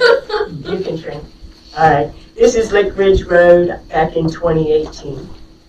And here, this is when we had been working with the county. We've been working with the previous county administrator. We had met with the sheriff's office and the waste management folks. And I do want to give a shout out, particularly to your waste management folks. They are fantastic, and they work so hard to try to address this, to try to schedule pickup, to try to clean things up, to keep an eye on it and let us know when there were issues. They were outstanding, so really big shout out to them. But in any case, there was good signage on these, letting citizens know their responsibility to take care of it. But as you can see from that door being open, the weak link is that one person who doesn't bother to do the simple act of closing that door. Or maybe they don't have the strength to close it. It's hard to say. But in any case, that's our weak link there. There actually is a good lid on that, and the doors look pretty heavy, so that a bear couldn't weasel its way in there. The other issue with that site, and it may not be an issue any longer, I really don't know, but feeding of feral cats at some of these areas. A lot of places in most counties, this isn't unique to Floyd, none of this is unique to Floyd. In fact, you have it better than some counties. But where there's feeding going on like this, it is not only going to attract cats, feral cats, it's going to attract raccoons, it's going to attract skunks, it's going to attract coyote, it's going to attract bear. So that is another issue. Not only that, but it also created a nuisance of cats being around all the neighboring homeowners as well. So that's another issue, but you might, if you have food sitting out like that by a dumpster, obviously, someone might get a surprise when they walk around, whether it's from a small animal or a bigger animal, and we don't want that. Go ahead. Just to reiterate, it could be worse. This is another county. Oh, thank God. South of us. No, this is another county where they actually put up a fence to try to contain the collection station. And some of the citizens, when the fence was closed, if the collection station wasn't operating, some of the citizens would then just dump their stuff outside the fence, or they'd pull up in their truck and throw it in over the fence. So believe me, it could be worse. This means Floyd County is a 9.5 compared to this. And it's a problem for a lot of localities, and even beyond black bears. This is a human health hazard right there, and a waste management issue. Okay. Could I ask a quick question about that? If you went back to that last one, is that fence really sufficient to keep a black bear out anyway? No. I mean, that would go right over it, wouldn't it? That's correct. That's correct. It needs a few modifications. Go ahead and switch. Another issue that we run into, and we've run into this in Floyd, not this particular thing. People at times decide that recreational feeding of bear is a great idea. And this is, again, in another county, but that's a serious issue right there. That's a really serious issue to be that comfortable around about it. Okay. The agency's been working with communities for decades in trying to address this. And we most recently started a cost share program back in 2013. But even before that, we had communities that have addressed this issue themselves. So in 2007, Wintergreen Community started what's called a Bear Smart program. It relies heavily on education, letting people know, the things that attract bear, and encouraging citizens not to, leave food attractors out.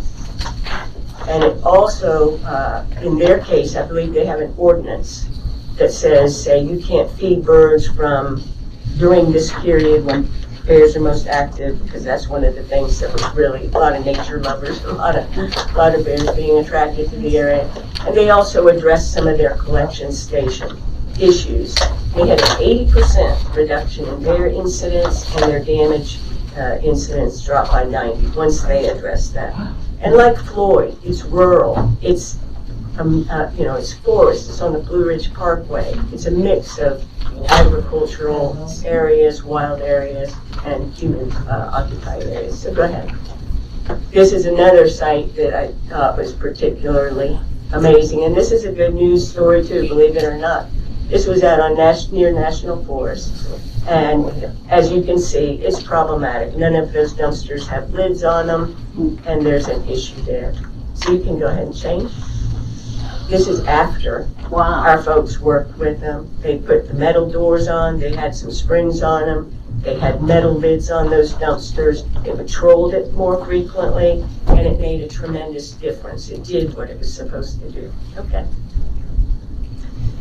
So moving on to today, the department has set up a Bearwise Community Cost Share Program.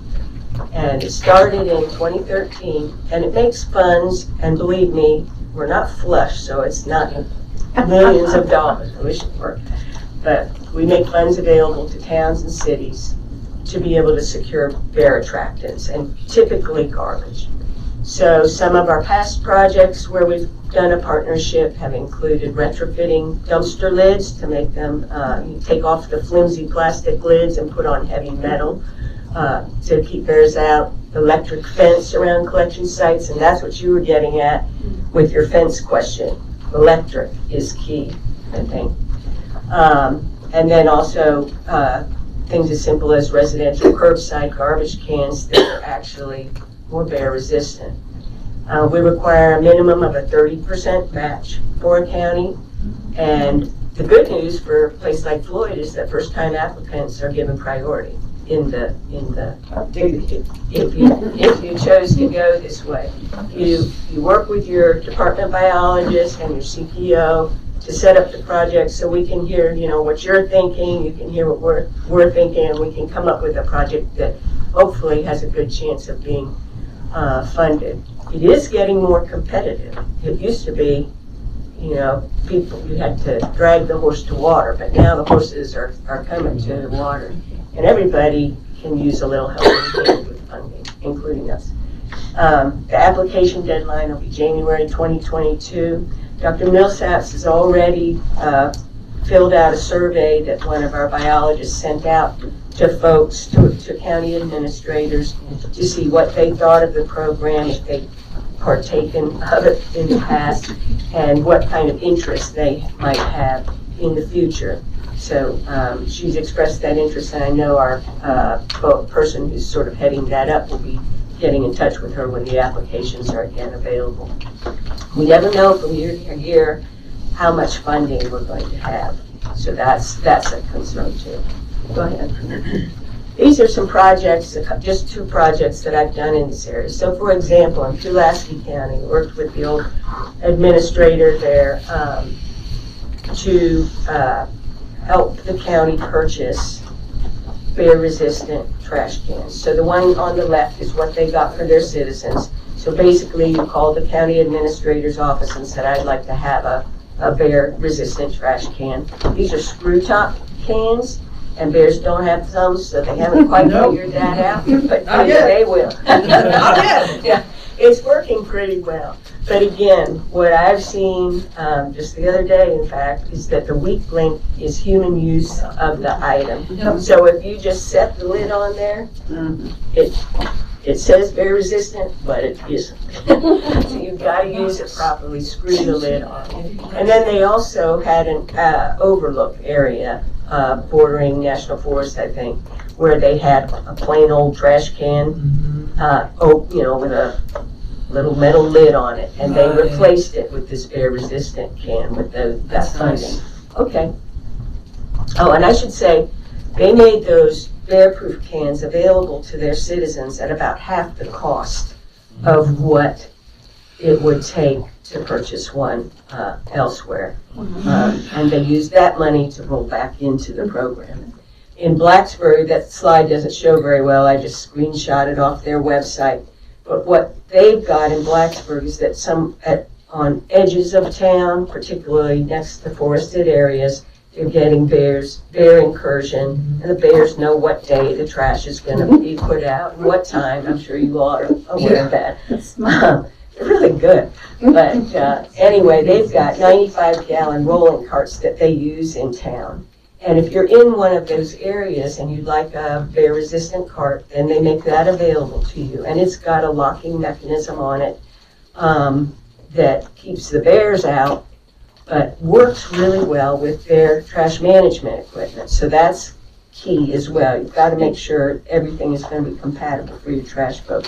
This thing, if you raise it up with the one-arm bandit and give it a shake, it opens and it dumps in just like the regular can, But if you try to get it open, sitting up right like this, or even on its side, you can't. And they make these available to their citizens on a sliding scale based on income.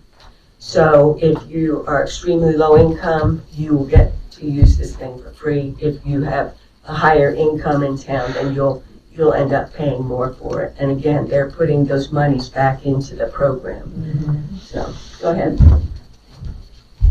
And this is your electric fence idea. The one on the left is down in Wise County. And I personally have not worked on a program. I haven't been requested to work on one of these in my 6 county area, but we do have the plans, and other folks have worked on these. Basically, that's a chain link fence, and they've got electric on it. Right. And so it does 2 things. One, it shocks a bear should it try to come and keeps the bear from coming in. And number 2, it creates what we call aversive conditioning. That is, a bear learns that this is not a fun place to be because it hurts when I come here. And so it kind of educates and repels at the same time. So we like that. The one on the right top has signage saying, it's illegal to feed bears and please don't do that. And I think that one only has the 1 strand on top or 2 strands on top where it's probably barbed wire. Yeah. At times, folks are concerned about gates. What happens if somebody tries to come in or touches a gate or something like that and gets a shock?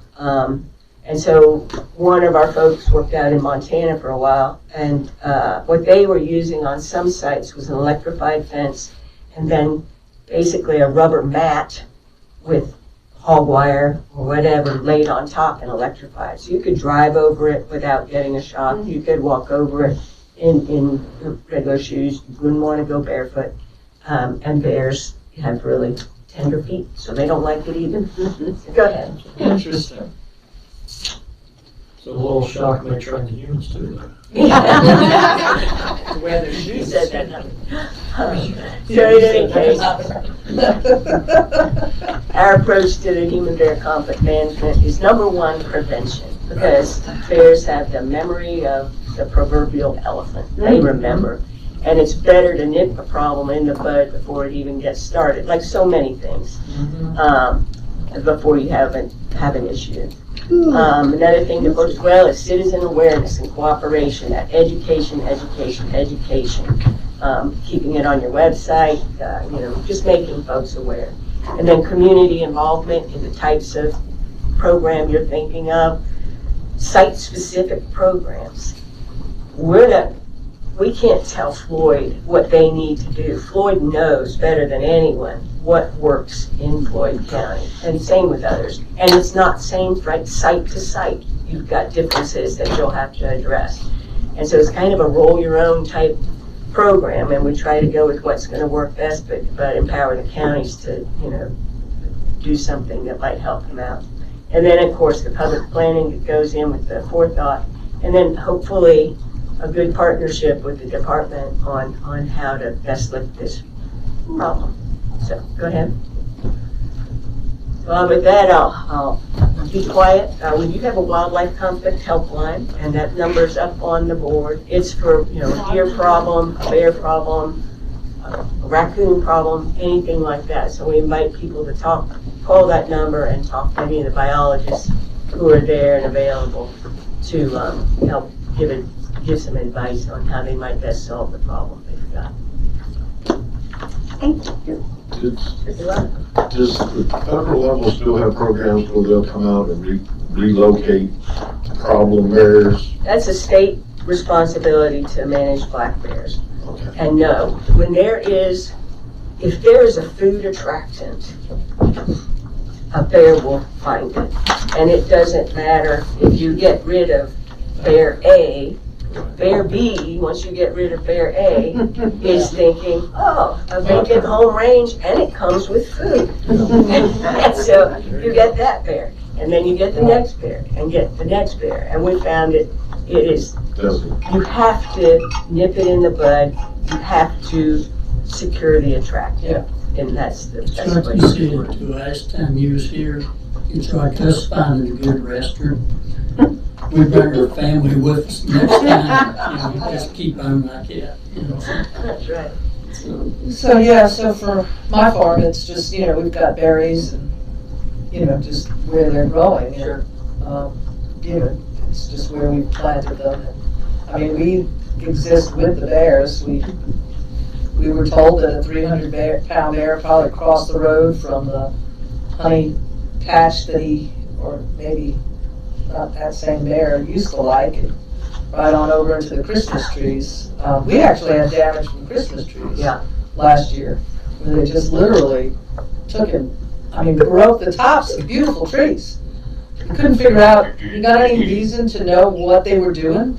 We thought that maybe they were teaching, you know, a young cub something, but literally just broke the top of a tree.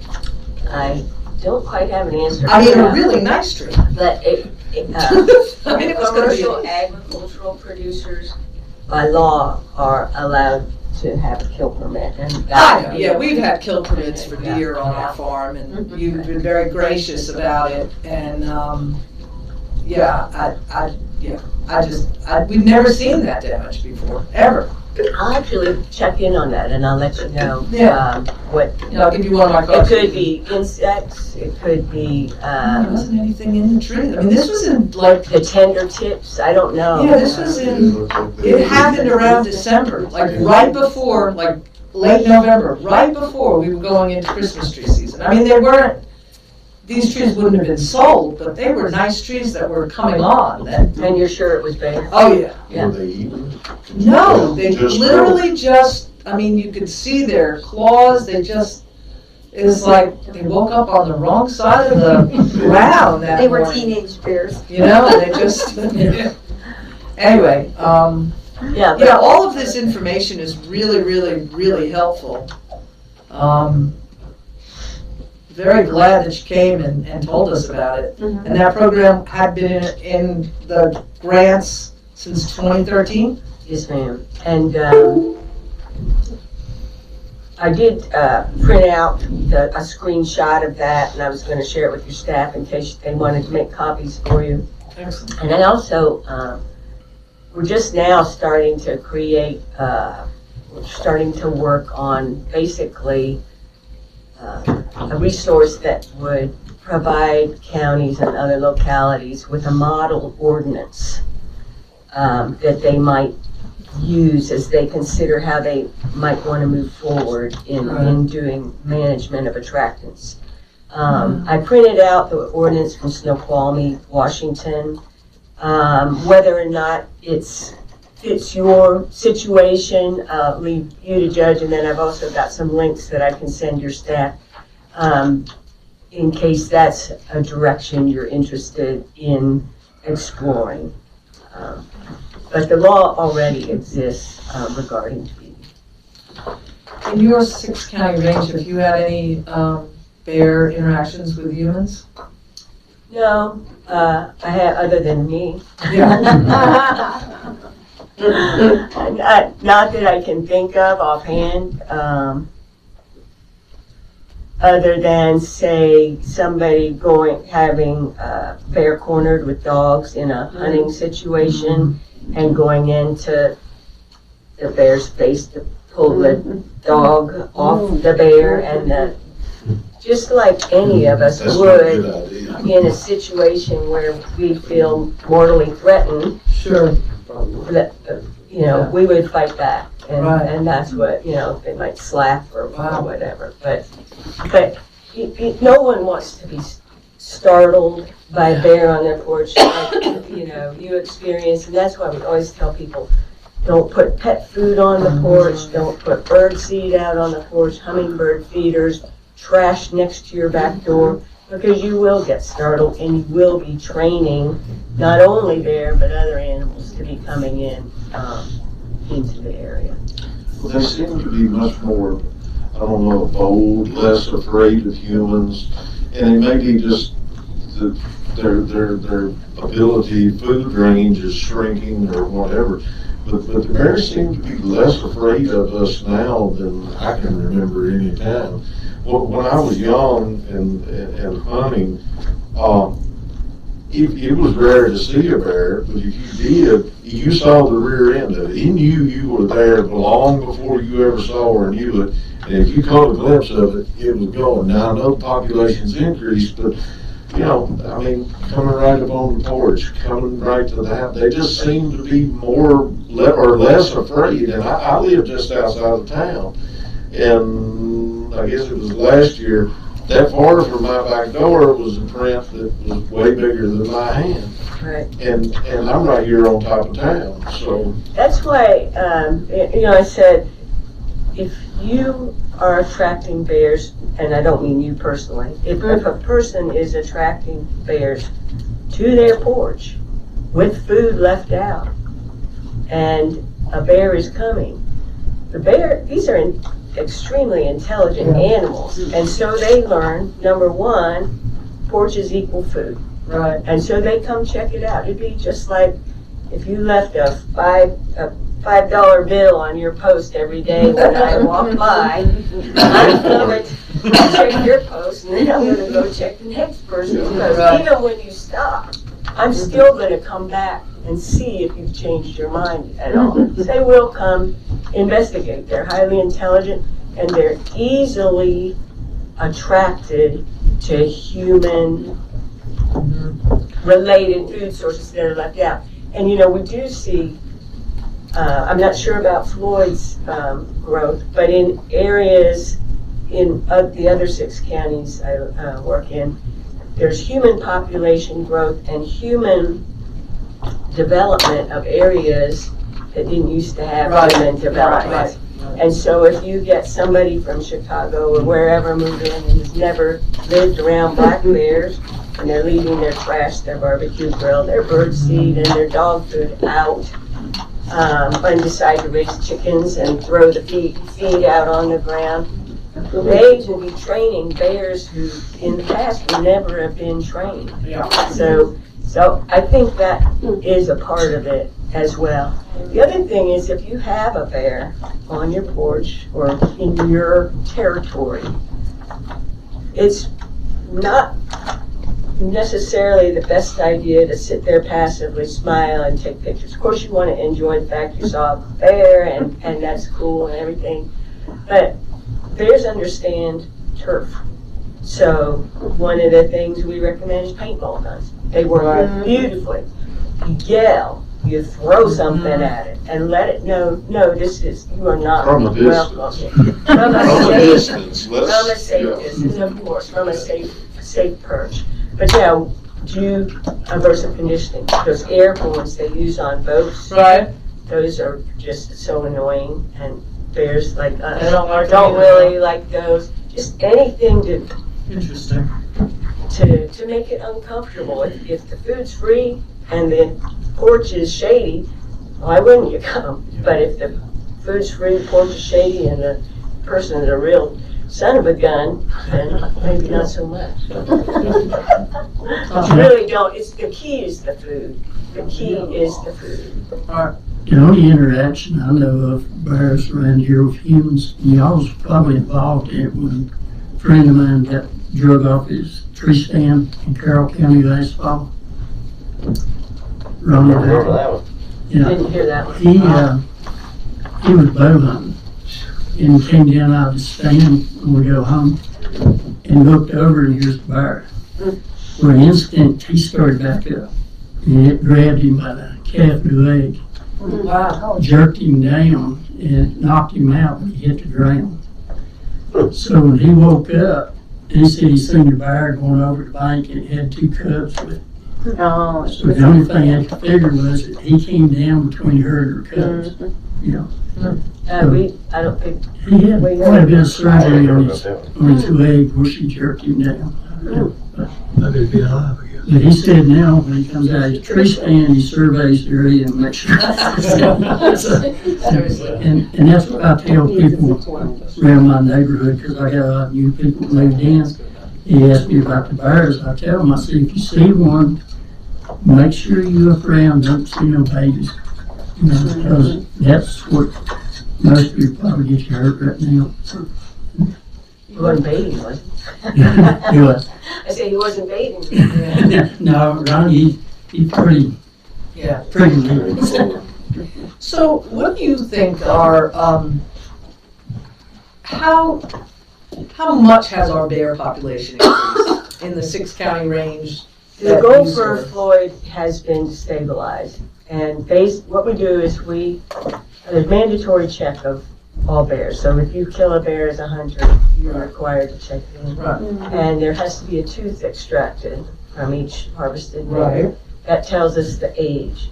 And with that and the harvest numbers, we're able to do population reconstruction. Is it perfect? No. But it's an index to us of is it going up, is it coming down? And Floyd is in an area, a management zone, basically. It's not just Floyd. Right. But across that management zone, the bear numbers have been stable. And the goal in the plan was to keep bear numbers stable. That doesn't mean in this little area, Right. we don't have more, and in this little area, we don't have less. But in fact, I think it was 2019 season, we actually increased the season by 2 weeks. Yeah, I remember that. And that was designed to, make sure that we were achieving that goal. And don't forget that our new 10-year plan is coming up. Yeah. And there's an opportunity to weigh in on, as citizens, what you would like to see in terms of bear numbers. Right. I can tell you also, when you have nuisance issues, something leaving food out, bear numbers can seem way higher But they're than not. they are, because they have huge home ranges. They may have a 6-mile home range, and then, on Tuesday, you put the trash out, and on Wednesday, she feeds, the dogs outside. And right, it's all their big living room. So one bear can get the attention of numerous people. On So Saturday, the there's a perception. barbecue over here, or. Yeah, exactly. Yeah, I'd always thought it was 6 to 8 mile range. Yeah, but it depends Yeah. on the food availability, Right. the season, the sex of the bear. Right, And things like that, but yeah. right, so. And they it's- can smell about a mile away, so Really? if they smell that barbecue going, they may go check it. And so that the numbers that we're seeing aren't directly related to population increases, they are because bears are entering our spaces more than they ever have before. So it seems like we're seeing more, but they're really just about the same, as you say. Some Not of the same. necessarily, it Okay. could be because of a localized increase, Okay. not much hunting, something Mhm. like that. Or it could be because there's a new development where this 1 or 2 bears are like Right. enjoying the Yeah, the you know, fruits. the garbage. So I mean, I can't really speak to what Gotcha. it Okay. definitely is. Understood. Probably like the deer population, they get so much interaction with humans, they're getting comfortable with them. Because deer anymore, you gotta shove them out of the driveway, get up at you. I think that you really hit on a good point, though. Just thinking back on some people that have talked to me about bear probes, a lot of them have been people that have moved here from areas that probably haven't had interactions with bears, and maybe having, I'm just guessing, but might have behaviors that aren't very conducive to the bear living in the wild. And I think that's a really good point, and I think in Floyd, we've seen more and more people in the last 15 or 20 years that have moved here from, they're trying to get away from urban life, Right, and just, it's not because they're trying to do something wrong, they just don't that's right. know. They think you're cute, you feed Right. them. Yeah. Yeah. We have an excellent website, and I will plug that. Our website, information on bear, has so much fantastic information for folks who lived here for 50 years, their whole life, or people who just moved here yesterday. And as much as we can have even counties be the welcome wagon, be the conduit to introduce folks to that website, to know the number they should call for the wildlife helpline, to be able to see, videos of what happens when a bear encounters an electric fence around a beehive, to be able to get advice on birdseed, pet food, garbage, that kind of thing, and to get other resources. We've got just a terrific website, and so as much as we can educate folks and hopefully get them to look at that information, as you probably know, the key is how do you really deliver the information in such a way that people will actually read it and use it, and that can be tough. Does it address compost? Compost? Yes, it mentions compost, and usually compost is in. I know that's a wide range word, but Yeah, in the years lots I've of times been that's here, where household yeah, food waste ends up, which is the attractant. vegetable food waste isn't that big a deal. Yeah, But I remember one person, they had a bear issue and couldn't find anything around the house at all that would have attracted a bear until I finally asked her. I finally saw, something over on the other side of a yard fence.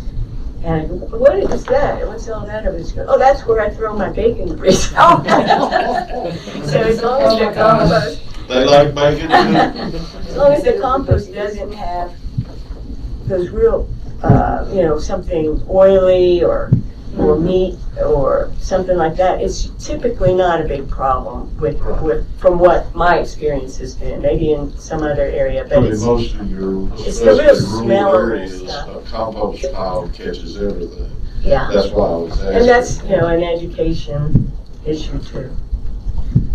We're supposed to keep your bacon grease on the stove and reuse. Yeah. That's That's what what you could grandma get used to do. collars in. Yeah. I got a couple more questions. If that's all right. Yeah. Are there people on, you talked about this management team and how you'll be setting a 10-year goal again are there people from this community that serve on that, or is that? This, I don't believe the stakeholders have been identified, Okay. but if you like, I can put you in, I can give you the contact information for the person who's going to be leading the charge on this. And you can just, if you would like to have someone, and then I'll also mention that this is a locality that might like to have a voice on that. And I think it would be good to, I was just thinking that, that it would be good to have a voice on that, if possible. You said that in the last few years, that the goal was to stabilize the bear population, but probably would you say over the last 20 years, the bear population has grown in this area of the state, or do you think it's been stable for a long Over period? 20, probably in the 10-year period or the 5-year period, it's been pretty stable. But over time, yes, absolutely, bear numbers have increased in Virginia. Okay. Absolutely. Because I was thinking of what Jared was talking earlier, because sometimes some of us are getting older and I think back to when I was a child, I never saw a bear, but that's been 25 years ago, so Yeah, and basically the department spent. I'm not gonna say how long it's been for me. Are you, Joe? I knew you there. And it used to be rare to see deer, Yeah, as well. It was a big deal. You went down to the store and showed it off. Oh, yeah. Before getting, it was a conversation piece. Absolutely. Now you're chasing them out of your driveway. But yeah, we're in the population management phase where we're doing that. They're in town. I noticed 3 or 4 years ago, you seen them everywhere. And then there was a couple of years you just seen them sporadically. And now this year it seemed like it picked back up for a while. Part of it's food related. Yeah. So for example, in a good acorn year, bears are spread out over the landscape, getting their food from acorns. If it's a good berry year, they're in the berry patch. And that's their food that they've evolved to take advantage of. So if there's a lot of food, typically complaints go down. If there's not much, bears are desperately seeking a meal. You have to think about the fact that in, say, August, they're getting ready for months of not even eating. And so they're trying to put on as much fat as they can to get ready to go and disappear for a few months. We were talking about green boxes. Are there certain designs that you see that are better than others? We've had some discussion here about trying to upgrade some of our boxes in the county. Are there certain designs that you would recommend over other designs that are bear resistant or bear proof? Or I think that's something that would be a longer conversation. One thing to think about with green boxes, where are they going to be located? Are they going to be located on a quiet cul-de-sac where people aren't around much, right next to a nice big woods patch, and everybody can feel very comfortable being there? Or are they located in an area where, you know, there's more human traffic and a busier spot? Metal lids are key. Bears are strong, so they can get that lid up, or a locking type lid. Metal doors help, things of that nature. So they're, one of the best things you can do is kind of go and explore what's available in the universe of dumpsters or waste boxes, particularly designed for bear. They've got all different shapes and sizes. The other thing is, and I believe they're still doing it, but our Department of Corrections for a while was making bear-resistant containers, and the cost wasn't too bad. I don't know if they're doing green box type containers or if they're just doing the ones like I showed you on the overlook. But that would be something that we could look at together if you wanted to. I had one other question. I'm a farmer, so I see bears out on the farm all the time. And funny story real quick.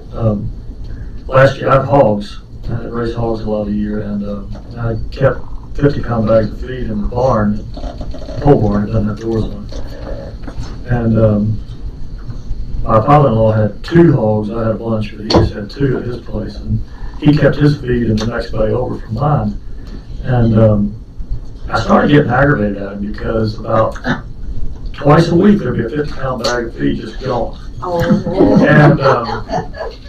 And that was about how much feed he needed to feed his pigs. And it went on for about a month, and I didn't mind if he took it.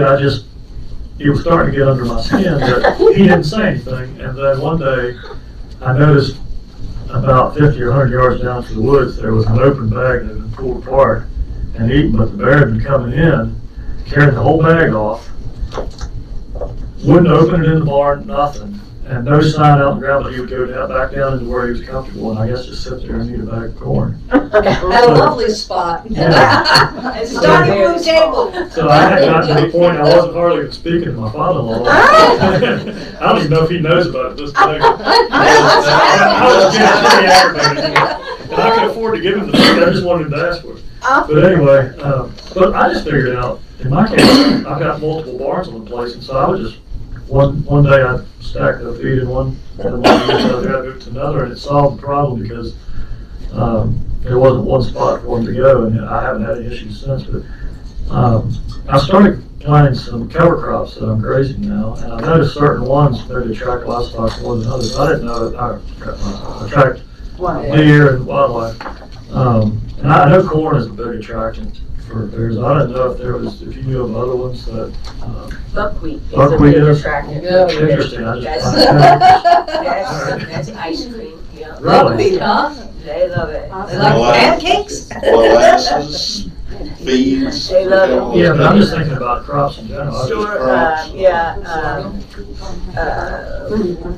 where we used annual rye, that is enjoyed by deer, but it stands up to the browse pressure pretty well. Wheat is a little more tender, and so we don't see it as. The buckwheat's a big one. Buckwheat's great, yeah. Just have red stems and a few weeks after it comes up. Wow. Yes, I mean, you know, and it really does depend on the site. Yeah. Like the experience with cover type crops and deer would be a lot related to areas with fairly robust.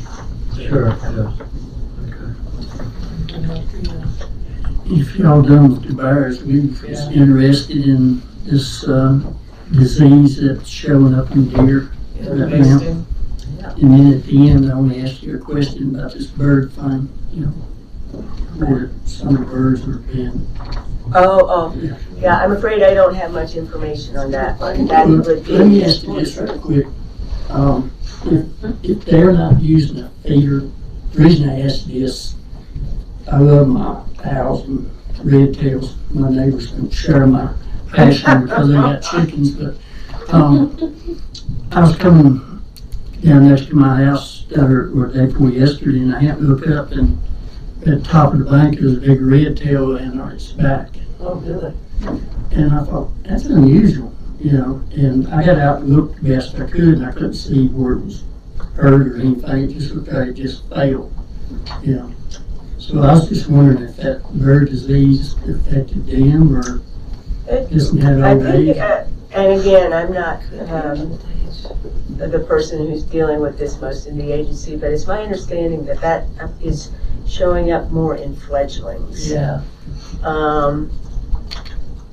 When you have a situation like that, if it's a fresh carcass, there may be, the possibility of us, if we have staff, like I'm covering 6 counties, David's covering, I have no idea. But if we have an opportunity to come get a fresh carcass like that that's on ice, there's a chance we could take a look at it and see. No promises on that, but that's an option.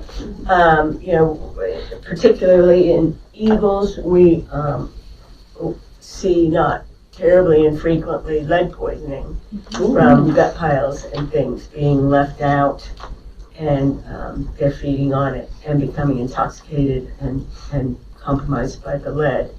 I don't know whether they're seeing red tail with that or not, but we have a wildlife veterinarian up in Blacksburg.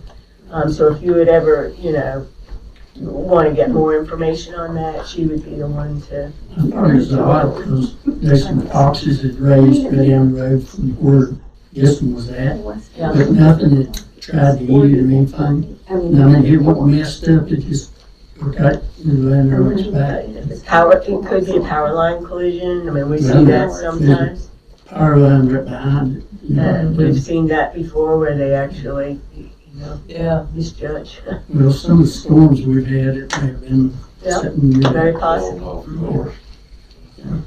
Yeah, but if you would like to, something like that, you're welcome to call our regional office and report it. And if someone's available to be able to help you out, the best thing is put it on ice.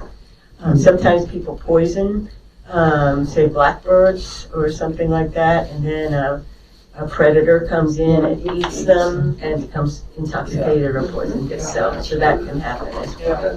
Yeah, we got tech coming.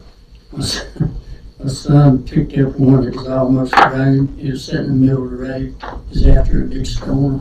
We figured it got bud out in the nest somewhere. So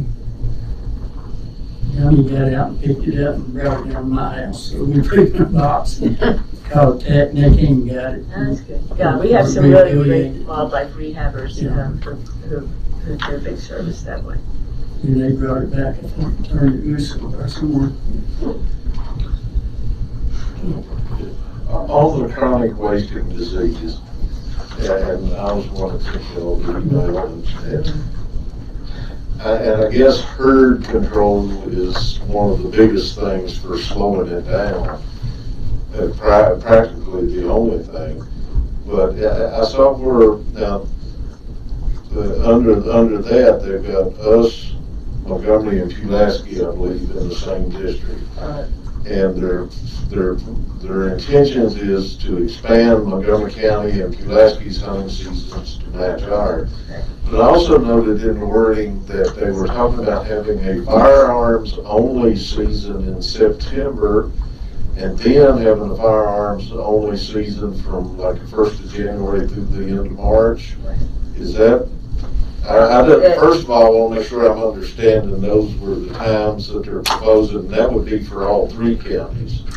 In a very small area. So when the discovery of CWD in a hunter harvested buck last fall was a real shock to me anyway. Yeah.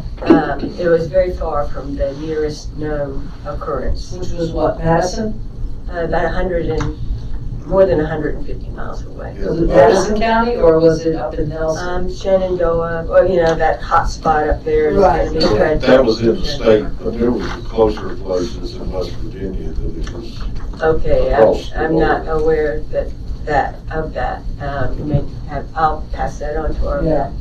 But it was surprising, and what that was actually discovered by, or that sample was taken by one of our cooperating taxidermists. So we are doing sort of surveillance with using our taxidermists, and what they do is they pull lymph nodes from harvested bucks, and we pay them to submit samples so that we can test, and that's what we're doing. We're just trying to do general surveillance. So we were surprised when that deer came back positive. And once we have a positive like that, that's going to trigger the development of a disease management area. And I believe it's 25 miles from the location of the discovery. Counties within that will be included in that disease management area. And so the action or the proposal was made, of course it hasn't been adopted yet, to extend Montgomery and Pulaski seasons to match up with Floyd's. But then on top of that, there's what we can call disease focus area. And that's about a 40 square mile, and I don't think the boundaries of this have been completely established yet, but it's about 40 square mile area around the site where that animal was discovered. And there will be intensive sampling there. So we'll have a box in each county, and I don't know how many. All these little details are being worked out now, but there will be a place where hunters in Pulaski, Floyd, Montgomery can take deer heads and to be tested. We'll pick them up and then test them. So we're ramping up testing in this area. See, do we have a spark or do we have a blaze? And we will also have mandatory check stations on opening day of general firearms season where we will take samples from the deer that come in. On check stations. So that's another way that we're going to be addressing it. Also on our website, say a person is in another county, they can go to our website and get information on how they can get a test for their deer. The department, I don't believe, foots the bill for that. That would be, we're only footing the bill in the areas where we have a primary interest. And so that's another option for folks. Well, that's on the testing. Maybe this question's more for you, sir. It wasn't exactly clear for this early hunting season and late hunting season.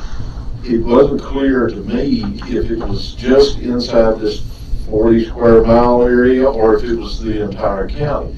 Because if it's just in that 40 square mile, then there has to be boundaries established, and there's going to have to be some kind of mapping.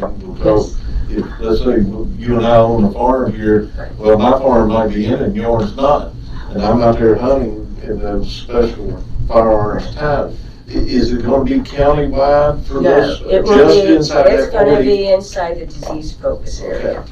Okay. So the state will be, I guess, we're working out the developing boundaries mapping. and everything like that right now of what that focus area is going to be. And there will be public meetings on this at the end of August. Well, that's part of what, because what I saw was, it was asking for public input, and I wasn't sure the public was really aware too much. I knew I wasn't until I happened to, I get clerks from the department, and that was the first I'd heard that it had been found.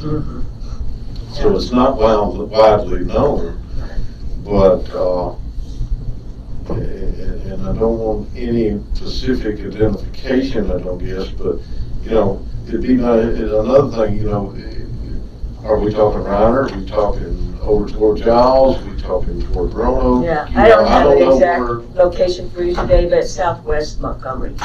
Southwest, okay.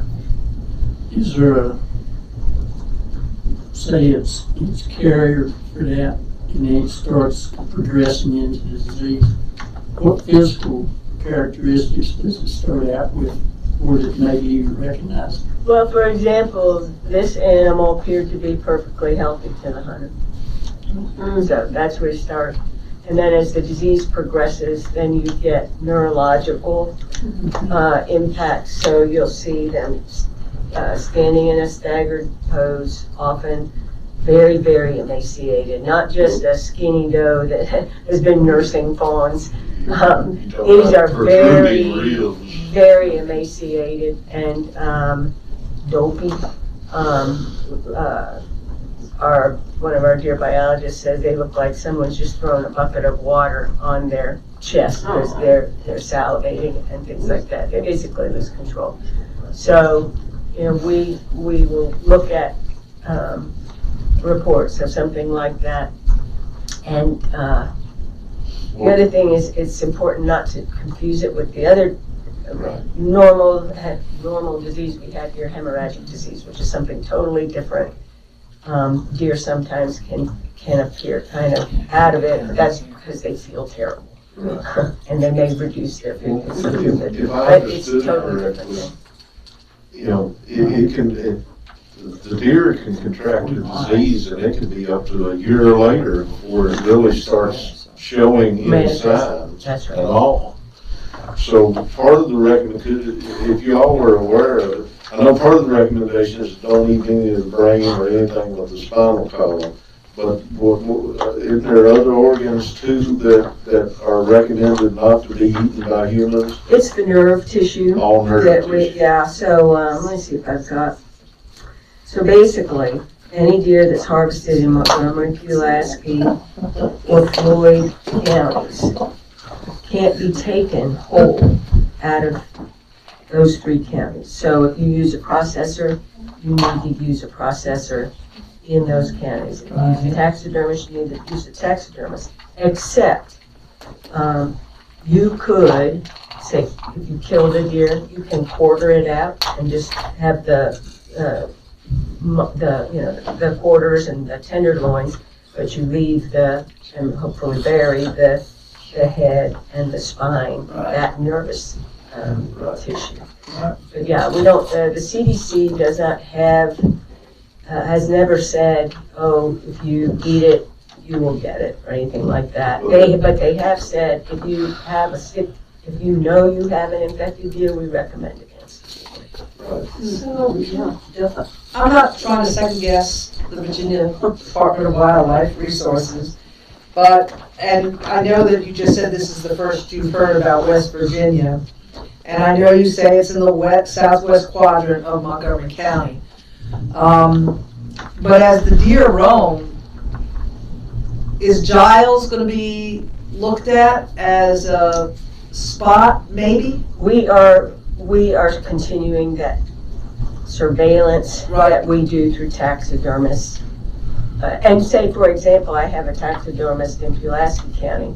I'll have somebody in Giles kill a nice buck and come right on the border, or even further into Giles. They just happen to like his work, say. Right. So they'll bring that deer to him, and he'll collect the sample. Got it. So we will have some feelers out for things like that. But first, I think and again, our wildlife veterinarian, Megan Kirch-Gessner, Dr. Kirch-Gessner is the best one to answer this.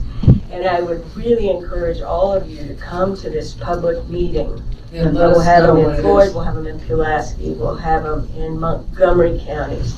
And the last ones were aired online as well, live. So even if you can't get out, you can watch the meeting. And the other ones had great attendance and obviously a lot of interest from the public.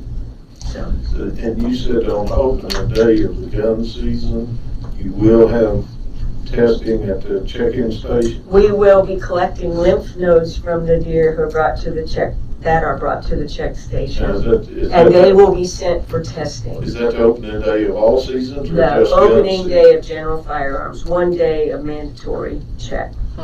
So you've got,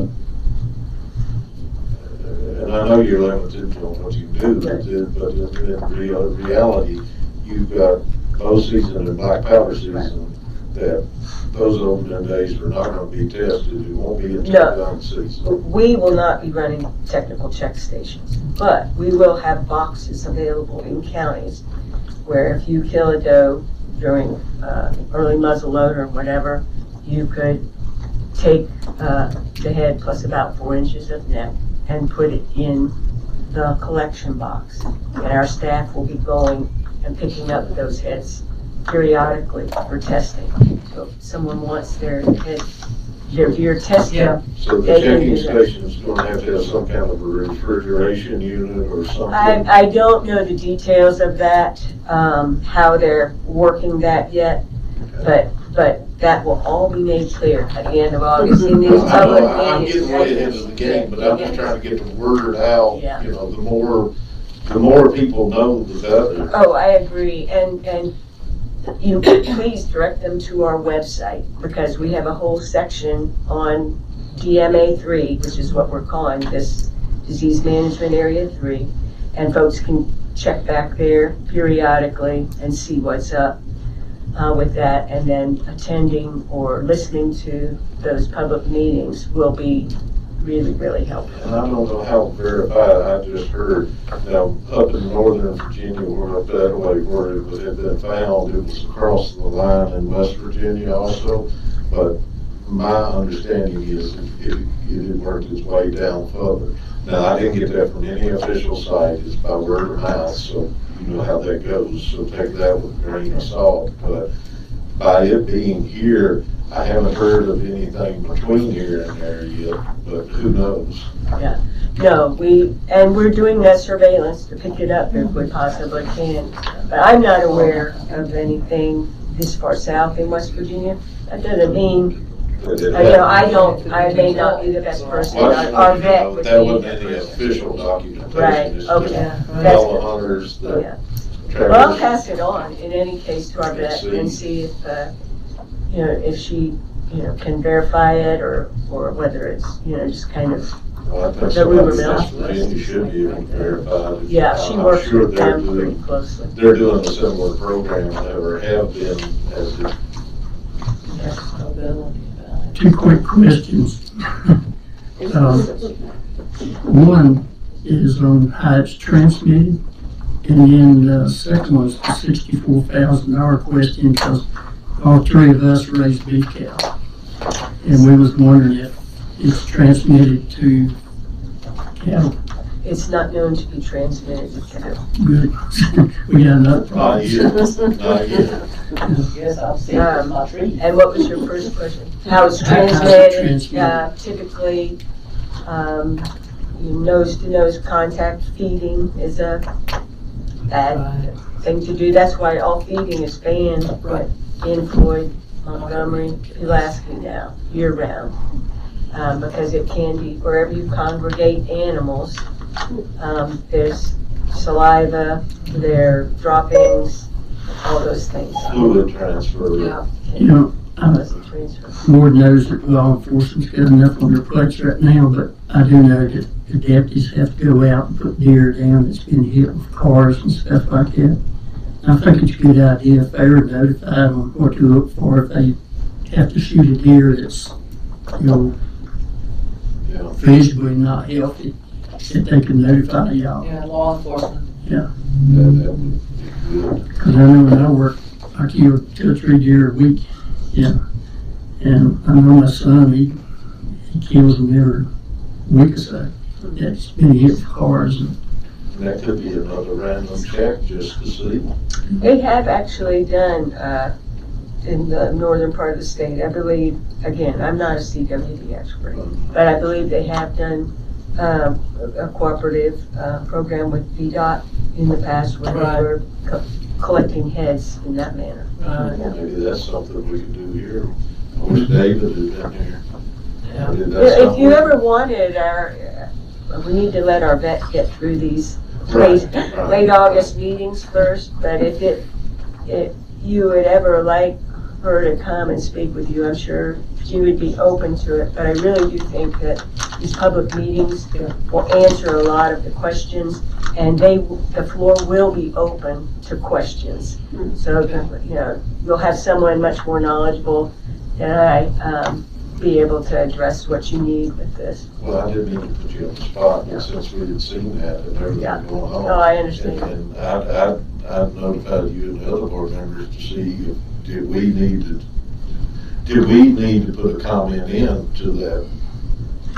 I get ahead of things. Well, that's kind of what I was trying to.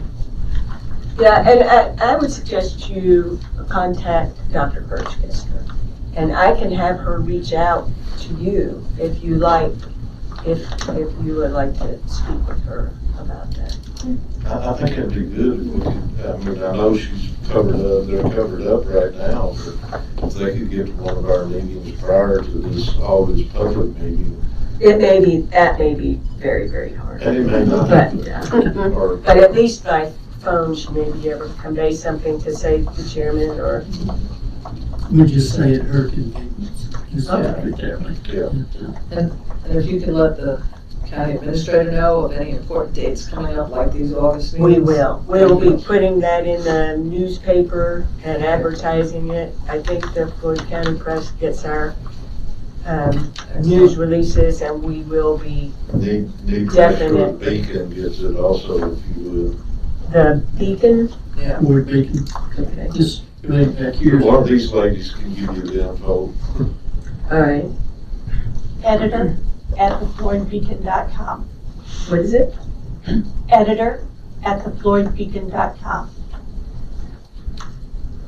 And my name is Kelleen, Kellean, Gale, Gale. Okay. Yeah, I'll make sure that Thank you. our staff knows that. I have a question going back to the bear situation. I have one more. Good. You talked about at one point, problems with feeding and people feeding bears.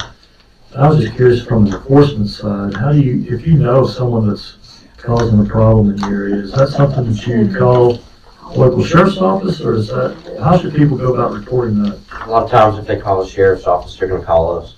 Okay. That's typically how that flows. Pass it on down the line? Yeah. Yeah. And then we come out and we'll look into it, see what's going on. First time we gotta give them a warning. And then if they do it again, at that point, we can proceed further than that. I understand that talking with Officer Shaw, the labels or the warnings that you all put on the green boxes is the warning for the citizens. So if they are doing it, presently, that is their warning, and we can go ahead and proceed with charges if it rises to that occasion. So if somebody's caught putting it, I mean, we've had box sites where people dumped out a 50-pound bag of cracked corn, and we know that's what that's for. So they could go ahead and be ticketed or whatever. Yes. Okay. That is my understanding with as long as it is posted there, he ran it, I think, by the Commonwealth, and they said that is the warning that we have to give initially before we can make a charge on it. We've already done that step. Yep, exactly. And I hate to do that. I hate to get to that point, but we're at the point where we're having such problems. We've got to stop the feeding at the dumpster sites for all animals. And I think, this is just me personally, not for the whole board, but for me personally, I think sometimes if you go ahead and make an example of someone a few times and words gets out, that's kind of how you solve the countywide problem is. And I think it's happening a little bit just from enforcement of some other problems we've had at dumpsters, which is outside trash coming in.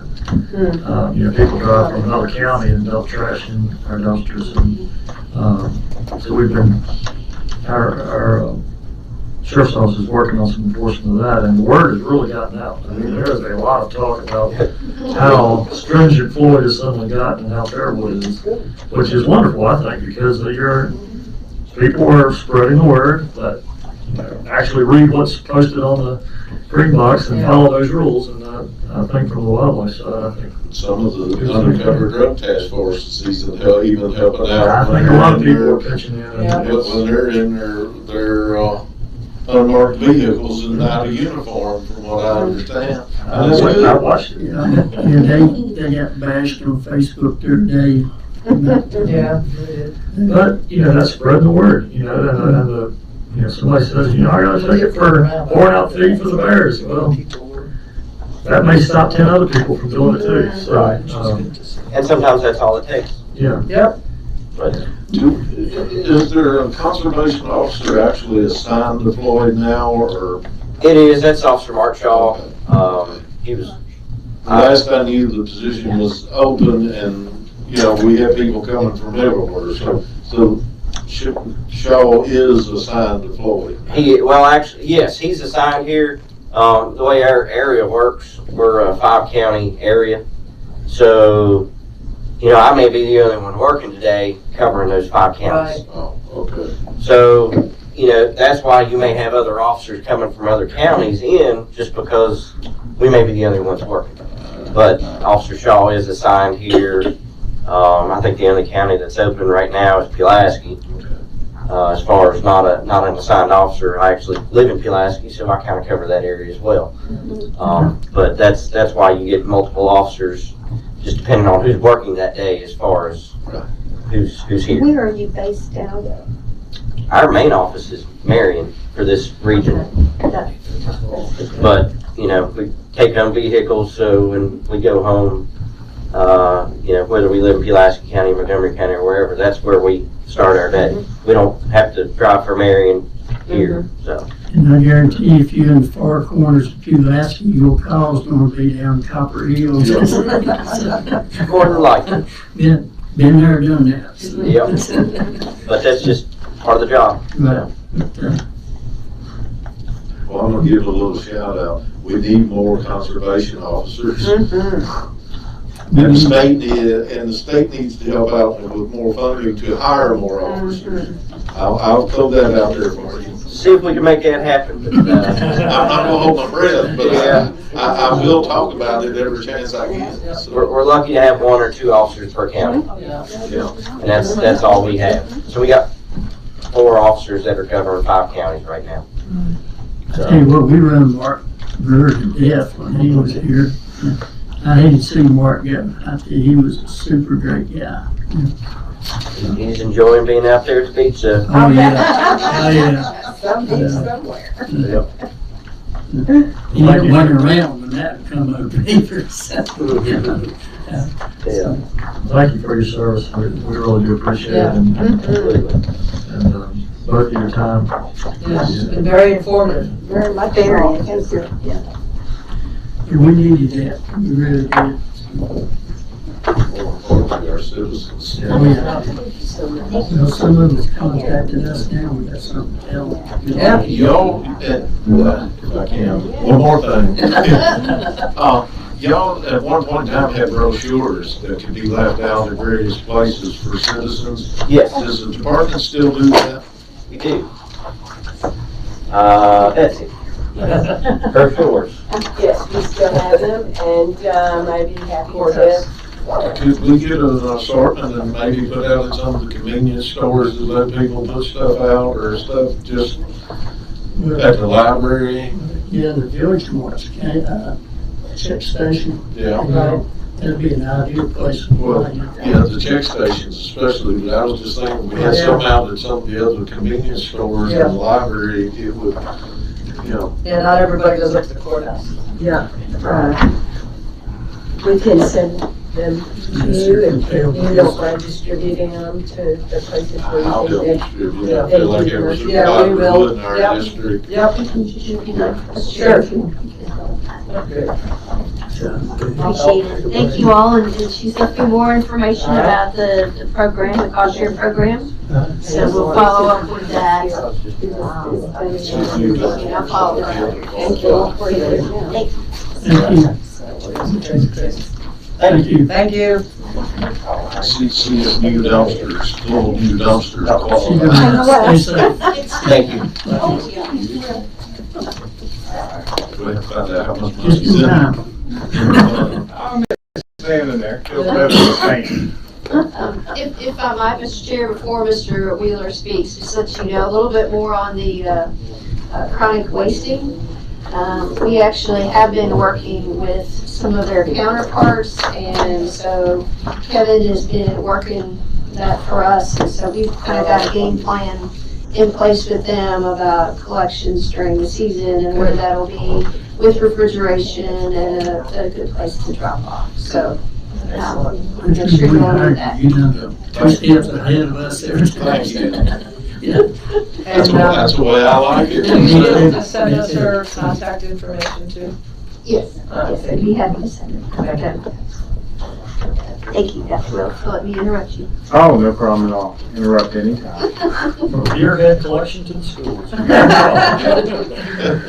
Well, I appreciate being here and just give you a few updates and answer any questions. We're still rolling. It's incredible, truly incredible how the schools feel with the AC, even the hallways at this time.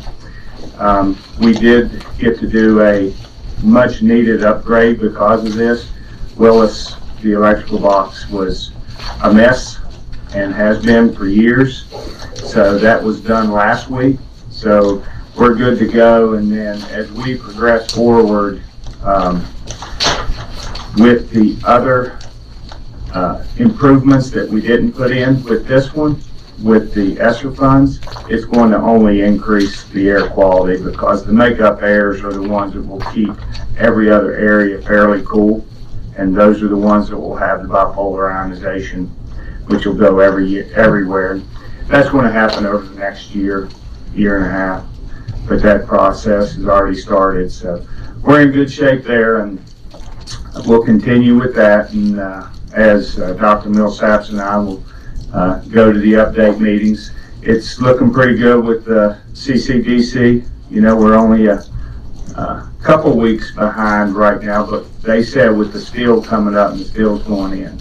Now with that, we just got through working yesterday with a lot of numbers with Miss Martin. And after we looked at what we were doing, she jumped right on a tobacco grant. And so had to dissect all the numbers from the CCDC. And we want to continue to increase the opportunities, not only for our students, for adult education.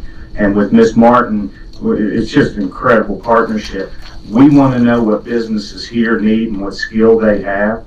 And we want to be able to do that within our programs, not only for our students, but for the adults. So that's part of that grant. And you can't wait and do this once it's built. And we have a few teachers go up on professional development last week on aeronautics, looking at different careers with that. They flew up in the air. And so we're rolling where we need to be at this time. And hopefully, once we get all this in and open that new part in January, you know, we'll continue. We'll have all our grants aligned and our programs are there. We'll have some pretty exciting national news coming up for you as our students compete nationally, especially in engineering. And you know, we're in a hotbed. We're in one of the best universities in the country for engineering. Yep. And we're there now. Our Amazon Future Engineers will start being rolled out to the younger grades. That's one of the two grants Ms. Cromer initiated, and that's what you keep seeing carrying over because they give it to us late and you can't spend it all, and we'll get it, and we're very appreciative of that. It helps tremendously.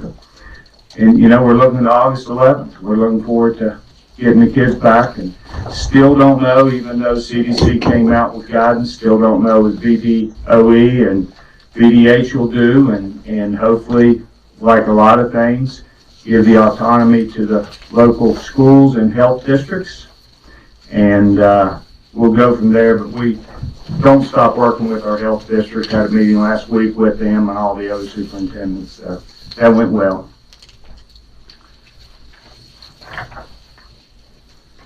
Any other questions? I'll be happy to answer any questions. Well, mine will be hopefully fairly easy. And looking at things and whatever, one question struck me, and it may have been addressed long ago, but I did. In auto mechanics, there's been so much advancement with computers and stuff in automobiles. Are we looking at having those equipment that's needed to train the students for the modern automobile, or as close as we can get? We bought 2 years ago, they're simulators, and they're simulators for the competitions. And it's a training simulator, but it's what they'll use when they go to competitions as well as what they'll use if they go to work. Yes, that's in the process. We've purchased 2 of those. With this, it'll be expanded in our auto mechanics. We're going to have a lot more room because we're going to have a whole standalone classroom, and that'll come out of there. So we know the tools and the simulators they need, and we'll look and see what the next one is and what our instructor wants. But absolutely, and then we just purchased those 3 storage, which are nicely put, so we can start cleaning the ag and start. Our 2 ag teachers are tremendous. Start revamping those programs and really get those areas, because that's where a lot of their other stuff's stored. Now we're going to have a place to store them, and they're going to expand that. We're doing a hydroponics class in one of them this year. Brand new thing that's getting set up this summer. Working with some area professionals on that know it, and area teachers. So we'll have a lot of those developments, and we'll continue to work with Virginia Tech in these 2-year programs and then continue to open that up. But we're in the process now of getting those 2 facilities really open and really ready for any advancement over the next 3, 4, 5 years. So. Well, I just wondered, because I could, we've been talking about this so long, I didn't recall what we had said about auto mechanics. Yeah, that's more of a standalone request. We've done 2 over the last 2 years, and we'll keep looking at the pieces that we need for the training. Because I know there's all kinds of new equipment, testing equipment, and it's something yearly that comes out. You get a new model, we've got to have a new tester. That's why we're kind of slow rolling it, but the ones we got were the ones we needed drastically because they were currently being used, and they're easily transferable. It sounds to the like the schools. department's on your radar. Oh yes, yeah, we love that. The other one is more to, and we talked about, I questioned Mr. Clark for feedback this morning, and he wasn't wearing anything. Where you got your collection ponds below the fuel tank, and down there, and then you got the outlet at the bottom. Well, during the hard rains, that water's coming out the road. It did. Do you know if there's there is some DEQ. detail to fix that? There is, part of it is part of the process. I mean, it's not completely done, Right, obviously. I know. That's the other thing, and the other side of the parking lot's not completely done. So we not only have DEQ, but we also have a group that looks, the wetlands group, that comes up basically weekly. And so we have both of those, and I mean, DEQ was there right before the rain. So he comes up quite often, and the foreman of the job and Timmy work with him, and they look at it and see. I guess my question is more to whatever's done there. If a pipe has to be put under the road and run to the creek, does it follow what's already there? Yes, it does, but right now they feel like this is what we got. Once everything is completed, we'll be good. They still have to run the pipe. And the 3rd lane's not coming until next summer. The 3rd lane up the road. And, with all the road work, right now they're thinking, all right, we're on track. This is good. We'll keep monitoring and see, because not all the drainage is done. Well, my concern, and hydroplaning is a concern. I've been in that type of accident, but this one, that water, if it gets out onto the road during freezing conditions, it's going to freeze there. Right. Which not only affects the schools, but every citizen. Oh, we had that issue with those 2 spots in the top of the hill for years and years and years. Top of the hill is going to be resolved because we're cutting that corner off, and we have a drain. The bottom of the hill, I'll let them know that they feel like they're on it, and they feel like, okay, we know, 3-inch rain, We know what it did, and we know what's in place. So, when I talk to DEQ again, and I do, I just don't read the reports. We'll let them know, okay, we gotta make sure there's no water here, but that whole intersection won't be complete like we want it until next summer when we get the third lane and get the drainage, all the pipes in.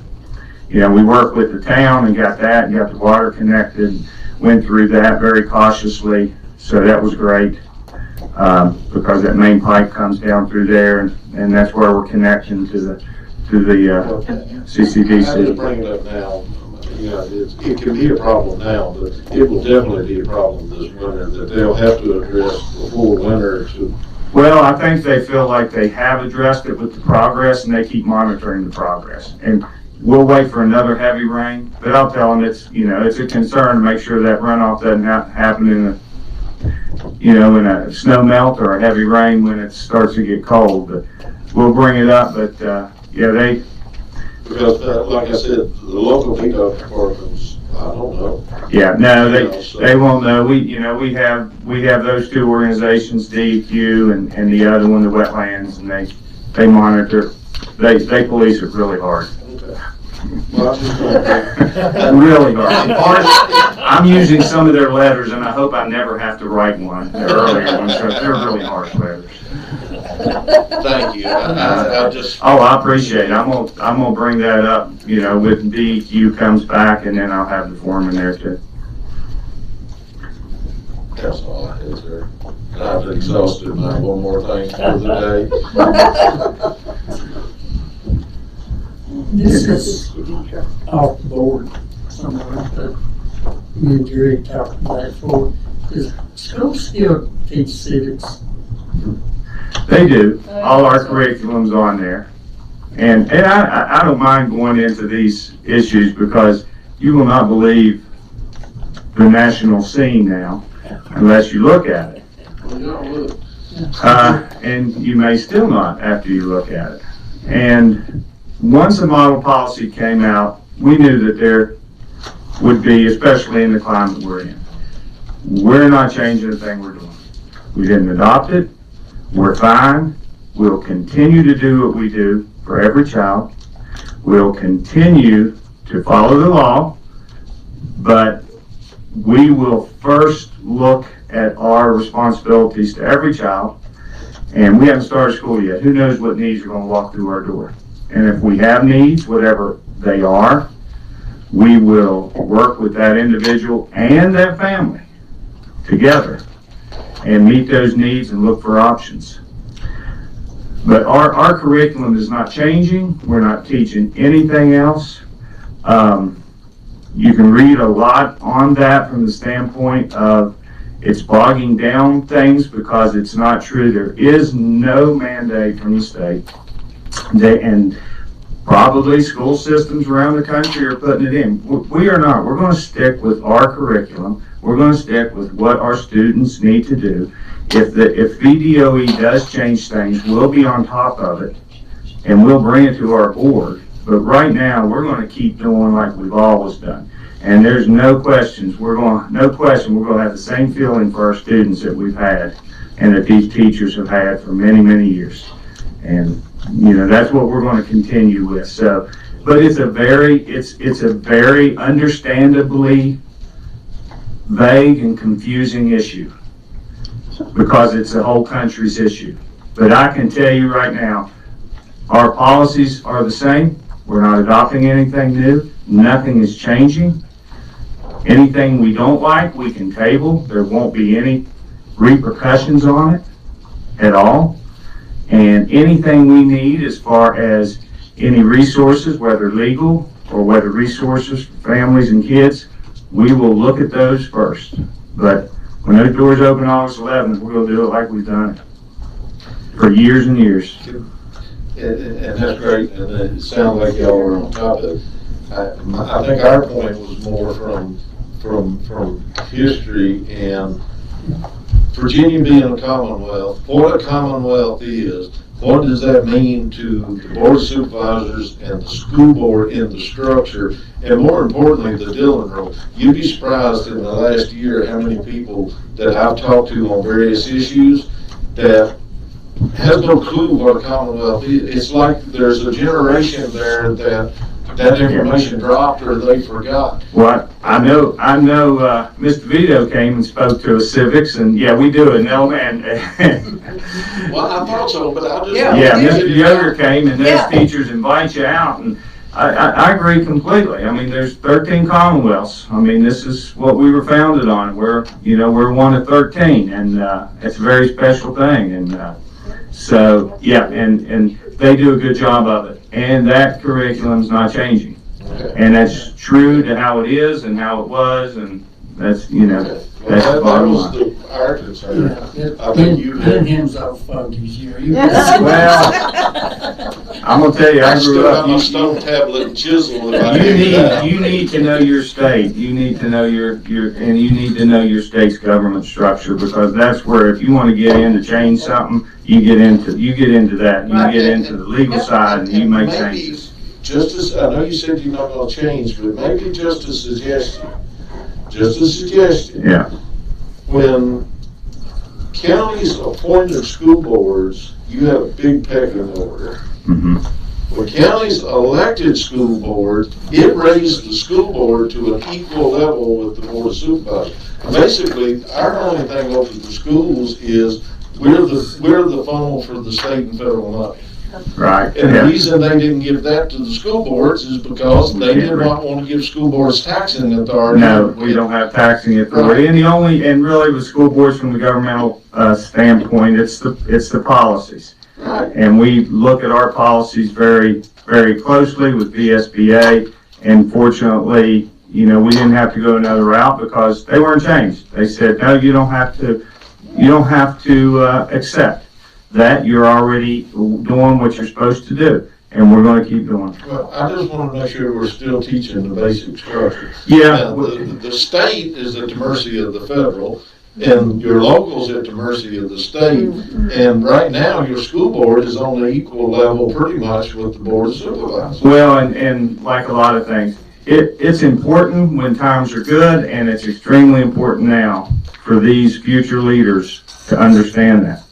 And to understand and to take pride in where they're from. Yeah, that's one of the things with Miss Martin we're working on. I want kids to leave here and stay here. Leave the high school and stay here. Yeah. I want them to stay and get those big time jobs and with the smallest footprint as possible for Floyd County. And, Or but get the same a thing. college degree, come back and have a job here to raise their family. Come back. But I can tell you, when you serve, and I know Mr. Coleman's in the service profession as well, you don't look for easy. I'd rather be through this time, right now, to do the right things with the right people, and I think we got them in place both here, and as much autonomy as the state will give us, that's what we keep pushing for, and that's what we need as part of government, let the local government govern. So, and it's, we're there, and I don't see no major changes, other than a few different parking space changes at the high school when we start, but that'll be about it. And football, and cross country, and volleyball, and cheerleading, and our MAC teams. Oh, we're going to be rolling. That's going to be awesome to see them all. I just go for it, and it's every 4th of July thing first. Oh, I'm glad. Yeah, it was great. Because people needed that. Oh my gosh, yes. Yes. And like I said, I think the next big announcement is when VDOE and VDH comes out, and hopefully they'll leave the flexibility, and then we'll let families know, what that is going to entail. But other than that, there's really nothing else. No other mandates, whether it's vaccination or whether it's masking. We're going to keep a lot of the small group things we've done as far as an extra lunch here and extra, that all worked fine. We're keeping all that just to keep crowds small, and we're fortunate to have 4 elementaries that, they're all, we're all efficient in all of them. So you know, we'll see what the mitigation is and what the state says, and then we'll bring it to the school board, and then we'll go from there. I know 4 little girls that's chomping at the bit. Well, floors will be shiny and everything will be clean and cool. Cool. And maybe once you get in, things get settled down, we can start going back and visiting the schools. I was gonna ask about that, because I would love to see some of the schools. Anytime now. See the air conditioning. Anytime now. If you want to go, you can holler at me. I don't need to go with you. I'll just tell the principal, hey, you know, we'll see who's there in case they're on vacation. Yeah. Yeah, and you know, just stop up to high school and, you know, and see where we are and, you know. About the food part. Yeah, he's more food. He wants to eat food. I'm more interested in walking in the classroom. Well, I want to walk in the classrooms too, but you can't leave the other part out. Do we have a replacement at Floyd for We do. principal? We do. Jason Wheeler, no relation. Jason has played his banjo many nights at the Floyd Country Store. They're from the New River Valley. They were in Williamsburg. He's working on his doctorate at ODU, and he was working at Dallas. They've been working very hard to get back here. So they bought a house right down Route 8, right near Simmons, and so he's comes highly recommended, and so we're very fortunate to have him, and he's hit the ground running. And So he's already over there? he's already over there. Excellent. He's ready to go, and they'll be moving next week. And his wife's from here, and his wife's going to be doing special education. It worked out beautifully for us. Wow. So we're good with hiring, and I think we're in pretty good shape with that. Excellent. Glad to hear it. Thank you for the news. Oh, you're That's very welcome. good news. Yeah, that's excellent news. Yeah. I like good news. Holler anytime, and if I'm not around and you drive by school and want to stop in, just knock on the door. All right. All right? Thank you. See y'all. Thank you. See ya. About a 5-minute break. Sounds good.